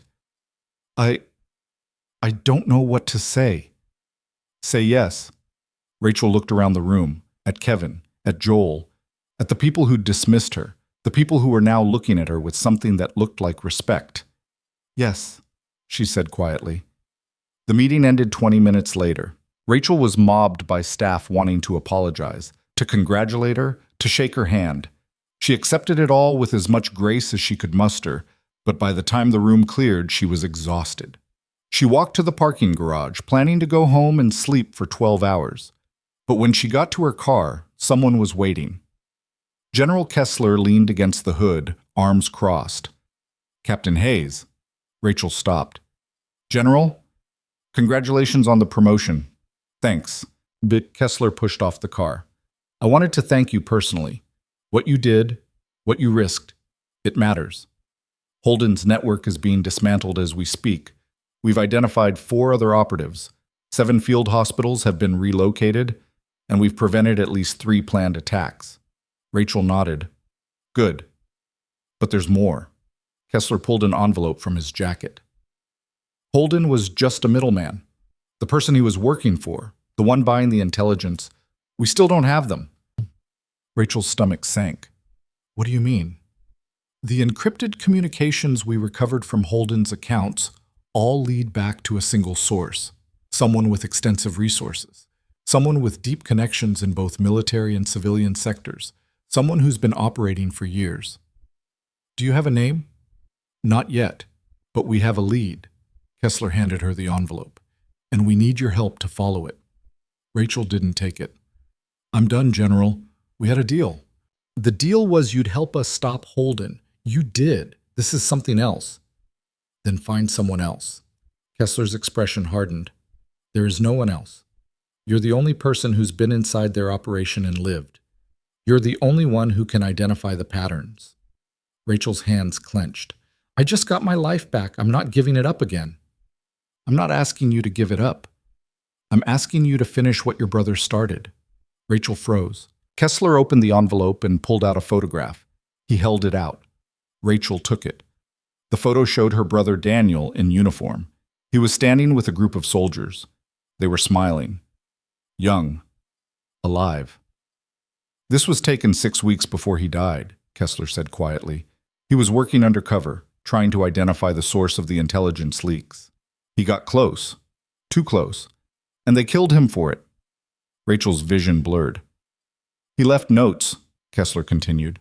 Leads he was following, names he was investigating, and one of those names was Marcus Holden.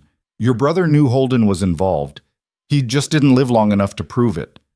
Rachel's hands were shaking now. I'm not asking you to risk your life again, Kessler said. I'm asking you to help us make sense of what your brother found, to finish the work he started, to make sure he didn't die for nothing. Rachel looked down at the photo, at her brother's face. She thought about the letter he'd left, the words he'd written. Don't let the darkness win. She closed her eyes, took a breath. Then she looked up at Kessler. What do you need? Kessler pulled another folder from his jacket. Daniel's notes. Everything he compiled before he died. We need someone who understands combat medicine, intelligence networks, and hospital operations. Someone who can see the connections we're missing. Rachel took the folder, opened it. Inside were pages of handwritten notes, diagrams, photos, her brother's handwriting. She recognized some of the names, some of the patterns. And then she saw something that made her blood run cold. A photo of a building, a veterans clinic on the south side of Chicago. The same clinic she'd walked past just yesterday. The same clinic that had caught her attention because it needed volunteers. What is this? Rachel asked. Kessler's face was grim. We don't know. But it's the last place your brother visited before he died. And 2 weeks ago, we intercepted communications suggesting it's the next target. Rachel stared at the photo, her mind racing. They're not going after field hospitals anymore, she said slowly.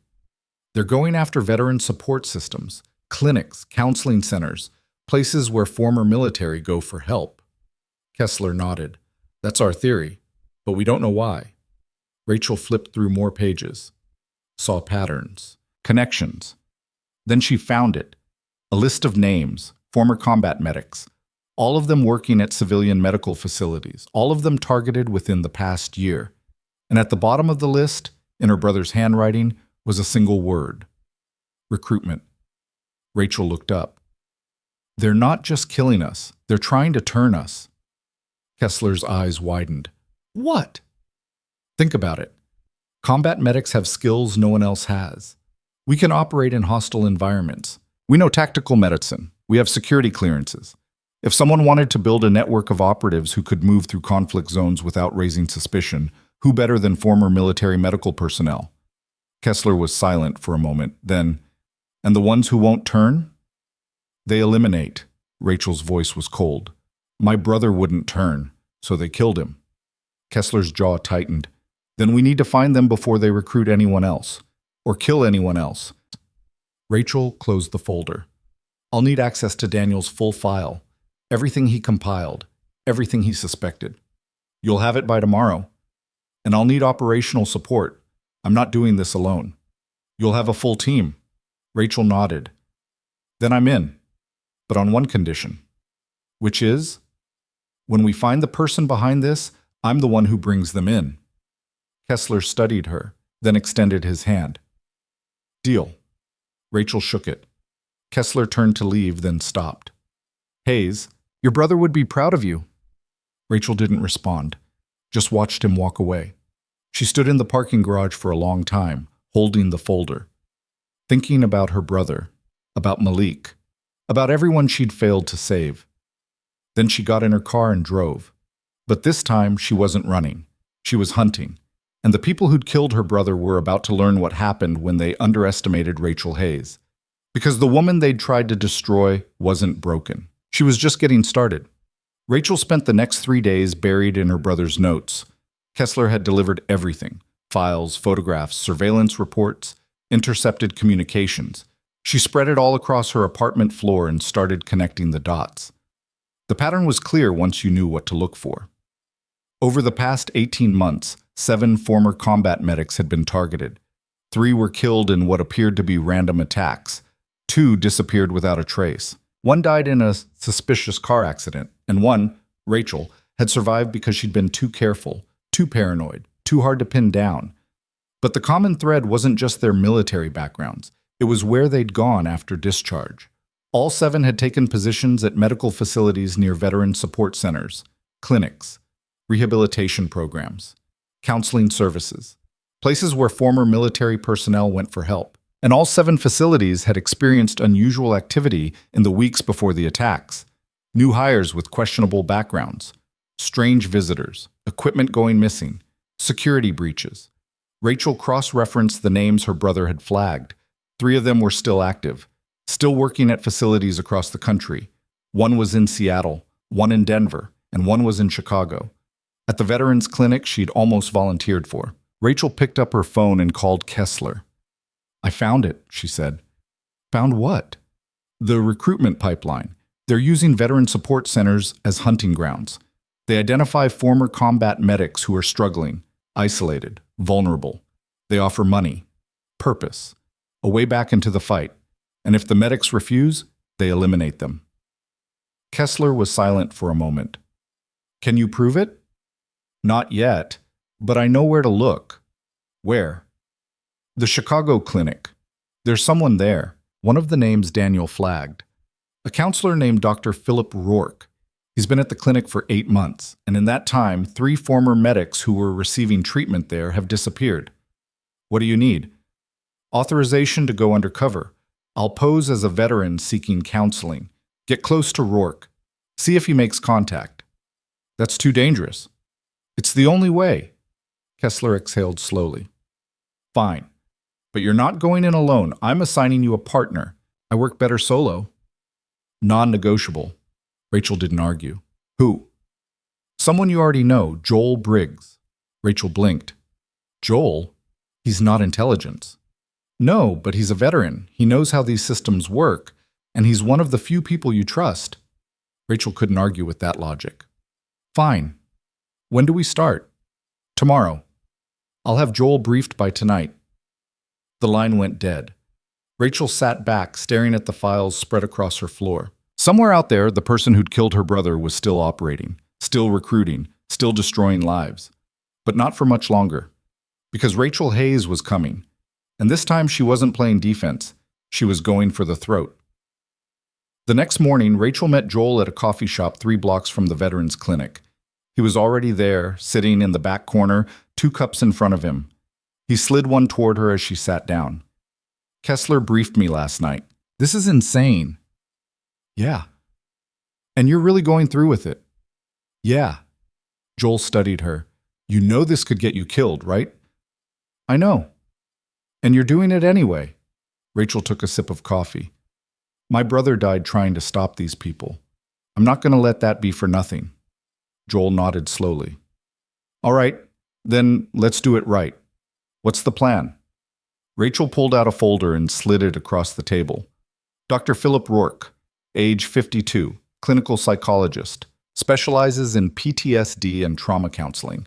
He's been at the Chicago Veterans Wellness Center for 8 months. Before that, he worked at facilities in Seattle and Denver." Joel flipped through the file.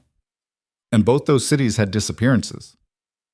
3 in Seattle, 2 in Denver, all former combat medics, all within 6 months of starting counseling with Rourke. So he's the recruiter.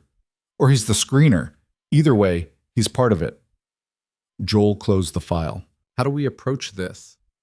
"We go in as a couple, both veterans, both struggling, you with combat trauma, me with survivor's guilt. We request Rourke specifically, and we see if he takes the bait." Joel raised an eyebrow. "A couple?" "It's more believable. 2 people supporting each other, trying to get help together. It gives them an angle, a way to manipulate both of us." Joel didn't look convinced, but he nodded. "All right, when?" "This afternoon. I already made the appointment." 3 hours later, Rachel and Joel walked into the Chicago Veterans Wellness Center. The building was small, warm, inviting. Soft lighting, comfortable furniture, walls covered with photos of veterans and inspirational quotes. A receptionist greeted them with a smile. "Welcome, are you here for an appointment?" Rachel nodded. Rachel and Joel Briggs were scheduled with Dr. Rourke at 2. The receptionist checked her computer. "Perfect. He'll be with you in just a moment. Feel free to have a seat." They sat in the waiting area. Rachel's hand found Joel's. He squeezed it once. A silent message. "Stay sharp." 5 minutes later, a door opened and a man stepped out. Dr. Philip Rourke was tall, lean, with graying hair and kind eyes. He wore a cardigan and glasses, looked exactly like what you'd expect a therapist to look like. "Rachel? Joel?" His voice was warm, genuine. "I'm Dr. Rourke. Please, come in." They followed him into a small office. 2 chairs, a couch, a desk covered with books and photos.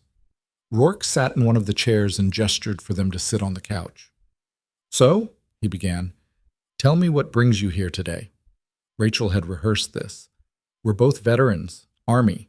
We served in different units, but we met after discharge, and we're struggling." Rourke nodded. "Struggling how?" Joel spoke up. "I have nightmares, panic attacks, can't hold down a job. Rachel's been helping me, but it's taking a toll on her too." "And you, Rachel?" Rourke's eyes were locked on her now. "How are you coping?" Rachel looked down. "I feel like I should have done more. Saved more people.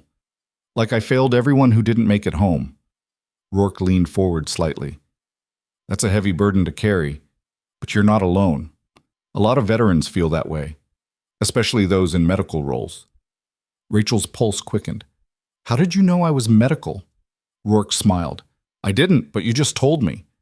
Rachel forced herself to look embarrassed. "Oh, right." Rourke sat back. "It's okay. This is a safe space. You can tell me anything. What was your specialty?" "Combat medic." Rourke's expression didn't change, but Rachel saw it, just for a second, a flicker of interest. "That's remarkable work," Rourke said. "Very difficult, very rewarding. Do you miss it?" Rachel hesitated, playing the part. "Sometimes, yeah." "What do you miss most?" "The purpose, knowing I was making a difference." Oh, Rourke nodded. "And now?" "Now I work at a hospital, but it's not the same." "Why not?" Rachel looked him in the eye. "Because I'm not saving lives anymore. I'm just existing." Rourke was quiet for a moment. Then he stood and walked to his desk. He pulled out a business card and handed it to her. "Rachel, I want you to know that you're not alone. And there are people who understand what you're going through, people who value your skills, your experience, your dedication." He paused. "If you're interested, I can connect you with a network of veterans who are doing meaningful work. Work that matters." Rachel took the card. "What kind of work?" Rourke smiled. "Why don't you think about it for a few days? And if you're interested, give me a call. We can discuss the details." Rachel pocketed the card. "Okay." The session ended 20 minutes later. Rachel and Joel walked out of the clinic in silence. They didn't speak until they were 3 blocks away. "He's recruiting," Rachel said. Joel nodded. "And he took the bait." Rachel pulled out the business card. On the back, handwritten in neat script, was a phone number, and below it, a single word. Opportunity. Rachel stared at it for a long moment. Then she pulled out her phone and called Kessler. "We're in," she said. And the hunt began. Kessler's voice crackled through the encrypted line. "How long until contact?" Rachel checked her watch. It had been 3 days since she'd pocketed Dr. Rourke's card. 3 days of silence while Kessler's team ran surveillance on the clinic, tracked Rourke's movements, and built a profile on his network. 3 days of waiting for the trap to spring. "I'm calling him tonight," Rachel said. "Any longer, and he'll think I'm not interested." "Good. We've got eyes on the clinic. Audio in his office. The second he moves on you, we'll have it on record. And if he doesn't move in the clinic, then you follow wherever he leads. But Hayes," Kessler's tone shifted. "If this goes sideways, you pull out, immediately. No heroics." Rachel almost smiled. "When have I ever been heroic?" "I'm serious. These people killed your brother. They won't hesitate to kill you." "I know. Do you? Because from where I'm standing, you've got a death wish." Rachel's grip tightened on the phone. I've got a job to finish. There's a difference. Kessler was quiet for a moment. Just be careful. The line went dead. Rachel sat in her apartment staring at Rourke's business card. The handwritten word, opportunity, seemed to mock her. She thought about her brother, about the letter he'd left, about the last mission that had cost him everything. Then she picked up her phone and dialed the number. It rang twice before Rourke answered. Rachel. His voice was warm, familiar, like they were old friends. I was hoping you'd call. You said there was work, meaningful work. I did, and there is. But it's not something we discuss over the phone. Rachel's pulse quickened. Then where? There's a place, quiet, secure, where we can talk freely. Are you available tomorrow evening? Yes. Good. I'll text you the address. Come alone. And Rachel? He paused. This is a chance to do something that matters again. Don't waste it. He hung up. Rachel sat there for a long moment, her heart pounding. Then she forwarded the call recording to Kessler and waited. His response came within minutes. Address incoming. We'll have a team in position. You wear a wire. You get him talking. We handle the rest. Rachel typed back. Understood. The next evening, Rachel drove to the address Rourke had sent. It was an industrial building on the edge of the city, old, abandoned, surrounded by empty lots and rusted chain-link fences. The kind of place where bad things happened and nobody noticed. Rachel parked 2 blocks away and walked the rest of the distance. She wore jeans, a jacket, and a small microphone clipped inside her collar. Kessler's team was somewhere nearby, watching, listening, ready to move. But Rachel felt alone. She pushed through the building's front door. It wasn't locked. Inside, the air smelled like mold and motor oil. Fluorescent lights flickered overhead. Her footsteps echoed on cracked concrete. Rachel! She turned. Rourke stood at the far end of the room, hands in his pockets, smiling. But he wasn't alone. 2 men flanked him, both large, both armed, both watching her with cold eyes. Rachel's hand moved instinctively toward her jacket, where a small pistol was concealed. But she stopped herself, kept her hands visible. Dr. Rourke? Please, call me Philip. He gestured to a metal table in the center of the room. 2 chairs, a briefcase. Have a seat. Rachel walked slowly to the table and sat. Rourke sat across from her. The 2 men stayed standing, positioned near the exits. You came alone, Rourke said. You asked me to. Good. That shows trust. He opened the briefcase. Inside were documents, photos, files. I want to talk to you about your future, Rachel, about what you could become. Rachel's eyes flicked to the files. She recognized some of the faces. Former military, combat medics, people she'd served with, people who were dead. What is this? She asked quietly. Rourke leaned back. This is the reality of what we do. The military trains people like you, people with rare skills, unshakable discipline, the ability to operate under impossible conditions, and then it throws you away the second you're no longer useful, discharges you, leaves you to fend for yourself in a world that doesn't understand what you've been through. Rachel said nothing. But there are people, Rourke continued, who recognize your value, who see what you're capable of, who are willing to pay very well for those capabilities. Pay for what? Rourke smiled. Medical support in conflict zones, places where official military presence isn't possible, where private contractors operate outside government oversight. You'd be doing the same work you did in the Army, saving lives, making a difference, except this time you'd be compensated properly. Rachel's jaw tightened. You're talking about mercenary work. I'm talking about opportunity, freedom, purpose.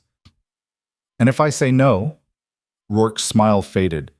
Then you walk out of here and go back to your small apartment and your meaningless hospital job and your survivor's guilt. And eventually that guilt will eat you alive just like it's eating you now. Rachel stared at him. You don't know anything about me. Don't I? Rourke pulled a file from the briefcase and slid it across the table. Captain Rachel Hayes, 3 deployments, 2 Purple Hearts, 11 lives saved during a classified incident in 2021. Medical discharge due to psychological trauma. Current employment. Mercy Cross Hospital, Chicago. Current status. Barely holding it together. Rachel's hands clenched under the table. Rourke leaned forward. I know everything about you, Rachel, including the fact that your brother was one of us. Rachel's breath stopped. Rourke's expression was almost sympathetic. Corporal Daniel Hayes, he was recruited 18 months ago, did exceptional work, saved dozens of lives in places the government won't even acknowledge exist. He was one of our best. Rachel's voice was barely a whisper. You're lying. Am I? Rourke pulled another photo from the briefcase. It showed Daniel in civilian clothes, standing with a group of armed men. He was smiling, alive. Rachel's vision blurred. He didn't die in an ambush, Rourke said quietly. He died because he tried to leave, because he thought he could walk away from this life and go back to playing soldier for a government that didn't care about him. And when he refused to stay, we had to make an example. Rachel's hand shot across the table and grabbed Rourke by the collar. The two guards moved instantly, weapons raised. Easy, Rourke said calmly. Think about where you are. Think about what happens if you pull that trigger. Rachel's hand was shaking. Her pulse roared in her ears, but she let go. Rourke straightened his collar. Your brother made a choice, and it cost him. But you're smarter than he was. You understand how the world really works. You know that loyalty to a broken system is just another way of dying slowly. Rachel's voice was ice. I'm nothing like you. You're exactly like me. You've just been lying to yourself. Rourke stood. Here's what's going to happen. You're going to take 24 hours to think about this. And tomorrow night, you're going to call me and tell me you're in. Because if you don't, the same thing that happened to your brother is going to happen to you.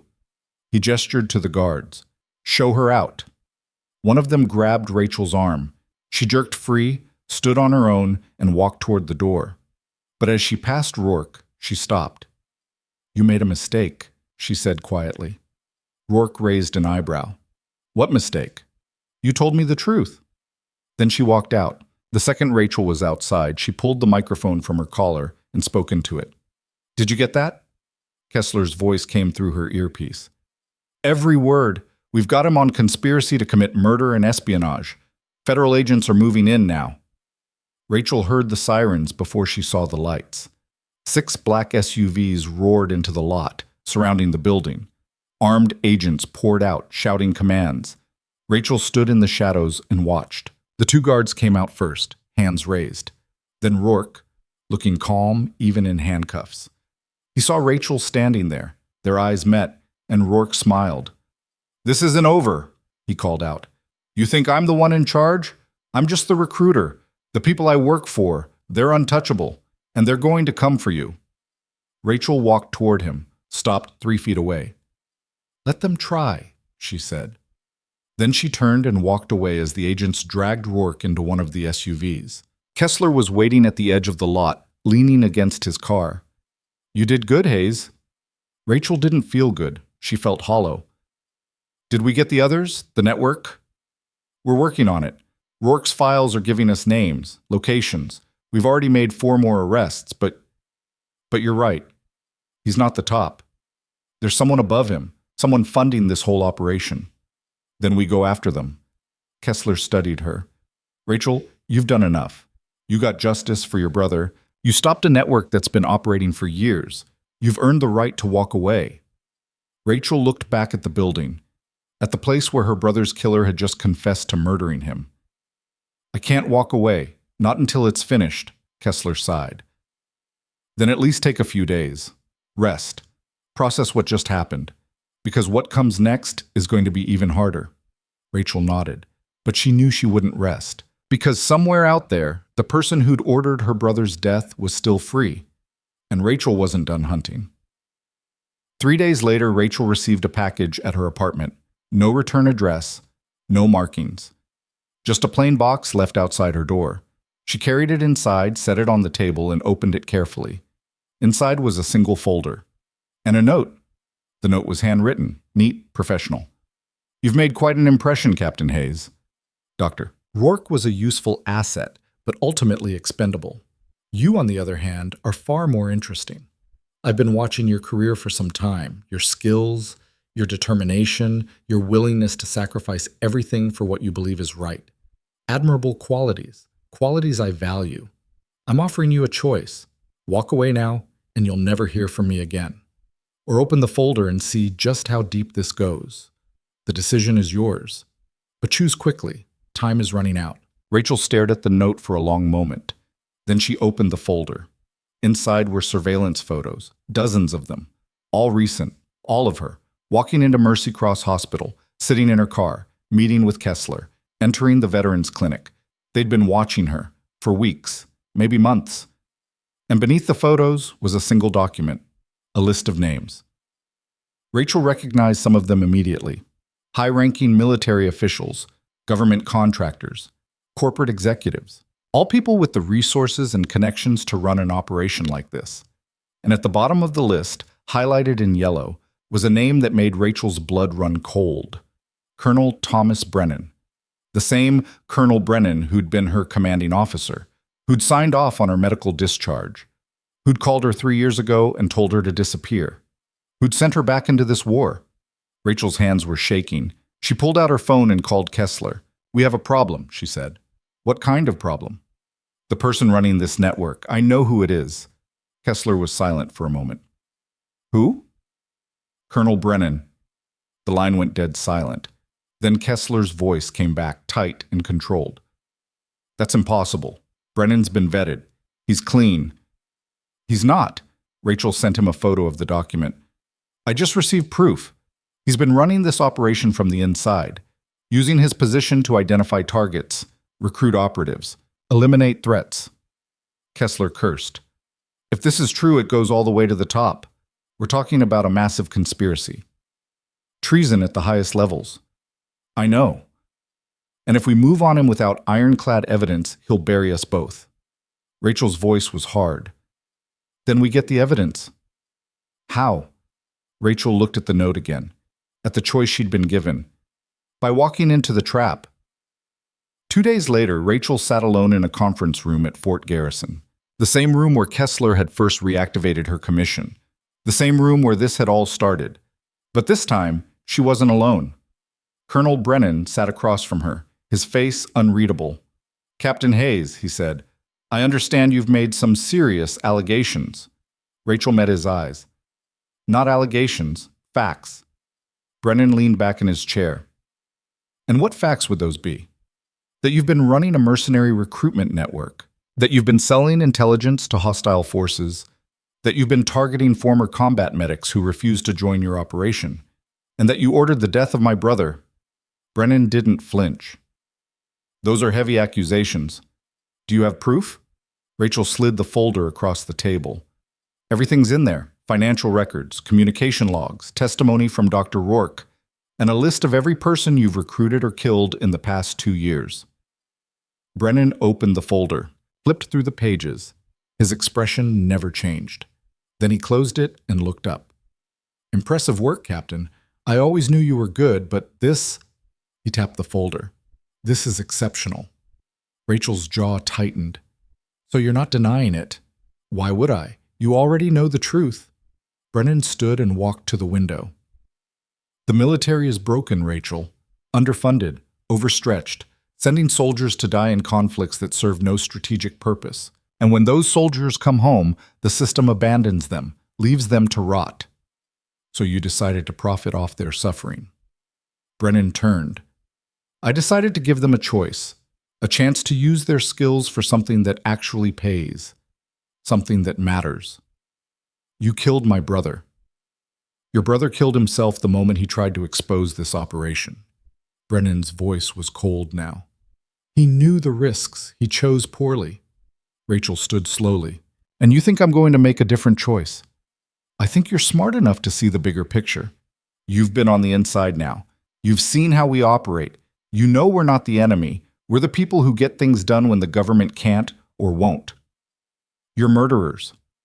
We're survivors." Brennan walked toward her. "And you could be one too. Join us, Rachel. Finish what your brother started. Use your skills for something real." Rachel stared at him. "You're insane. I'm practical." Brennan pulled a pistol from his jacket and aimed it at her chest. "And I'm giving you one last chance. Join us or die here." Rachel didn't move. "You're going to shoot me in a military facility? In front of witnesses?" "What witnesses?" Brennan smiled. "This room is soundproof. The surveillance was disabled 10 minutes ago. And when they find your body, it'll look like suicide. Another tragic veteran who couldn't handle the transition back to civilian life. Rachel's heart was pounding, but her voice stayed calm. You really think you've thought of everything? I have. Then you missed something. Brennan's eyes narrowed. What? Rachel touched her collar.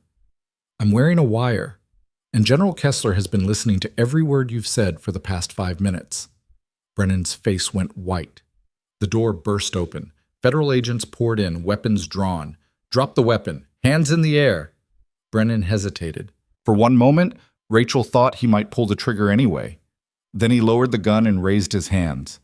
The agent swarmed him, cuffed him, dragged him toward the door, but as he passed Rachel, he leaned in close. This isn't over, he whispered. There are others, and they're going to come for you. Rachel looked him in the eye. Let them. Then he was gone. Kessler appeared in the doorway, his face grim. You okay?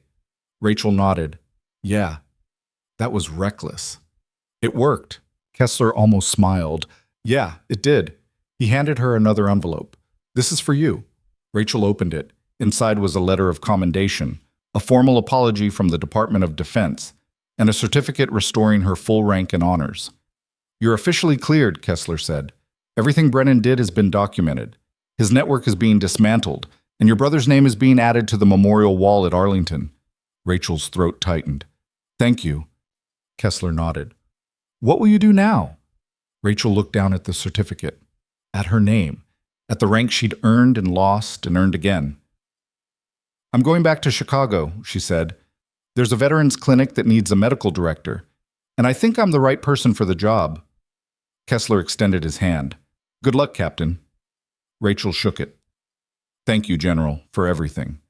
She walked out of Fort Garrison for the last time and drove back to Chicago. The city looked different now, brighter, cleaner, like a weight had been lifted. Rachel stopped at the veterans clinic, the same one she'd almost volunteered for weeks ago, the same one her brother had visited before he died. She walked inside. The receptionist looked up. Can I help you? I'm here about the medical director position. Is it still available? The receptionist's face lit up. Yes. Are you interested? Rachel smiled. Yeah, I am. 3 months later, the Chicago Veterans Wellness Center was thriving. Rachel had restructured the entire medical program, brought in new staff, implemented trauma-informed care protocols, and personally overseen the treatment of over 200 veterans. Joel worked there too. So did Kevin, who'd left Mercy Cross to join Rachel's team. Even Dr. Navarro, the woman Rachel had saved from the field hospital, had relocated to Chicago and taken a position as a consulting physician. The clinic wasn't just a place for treatment anymore. It was a community, a family. And Rachel was finally home. One evening, as she was locking up, she found a small envelope taped to the front door. Inside was a handwritten note.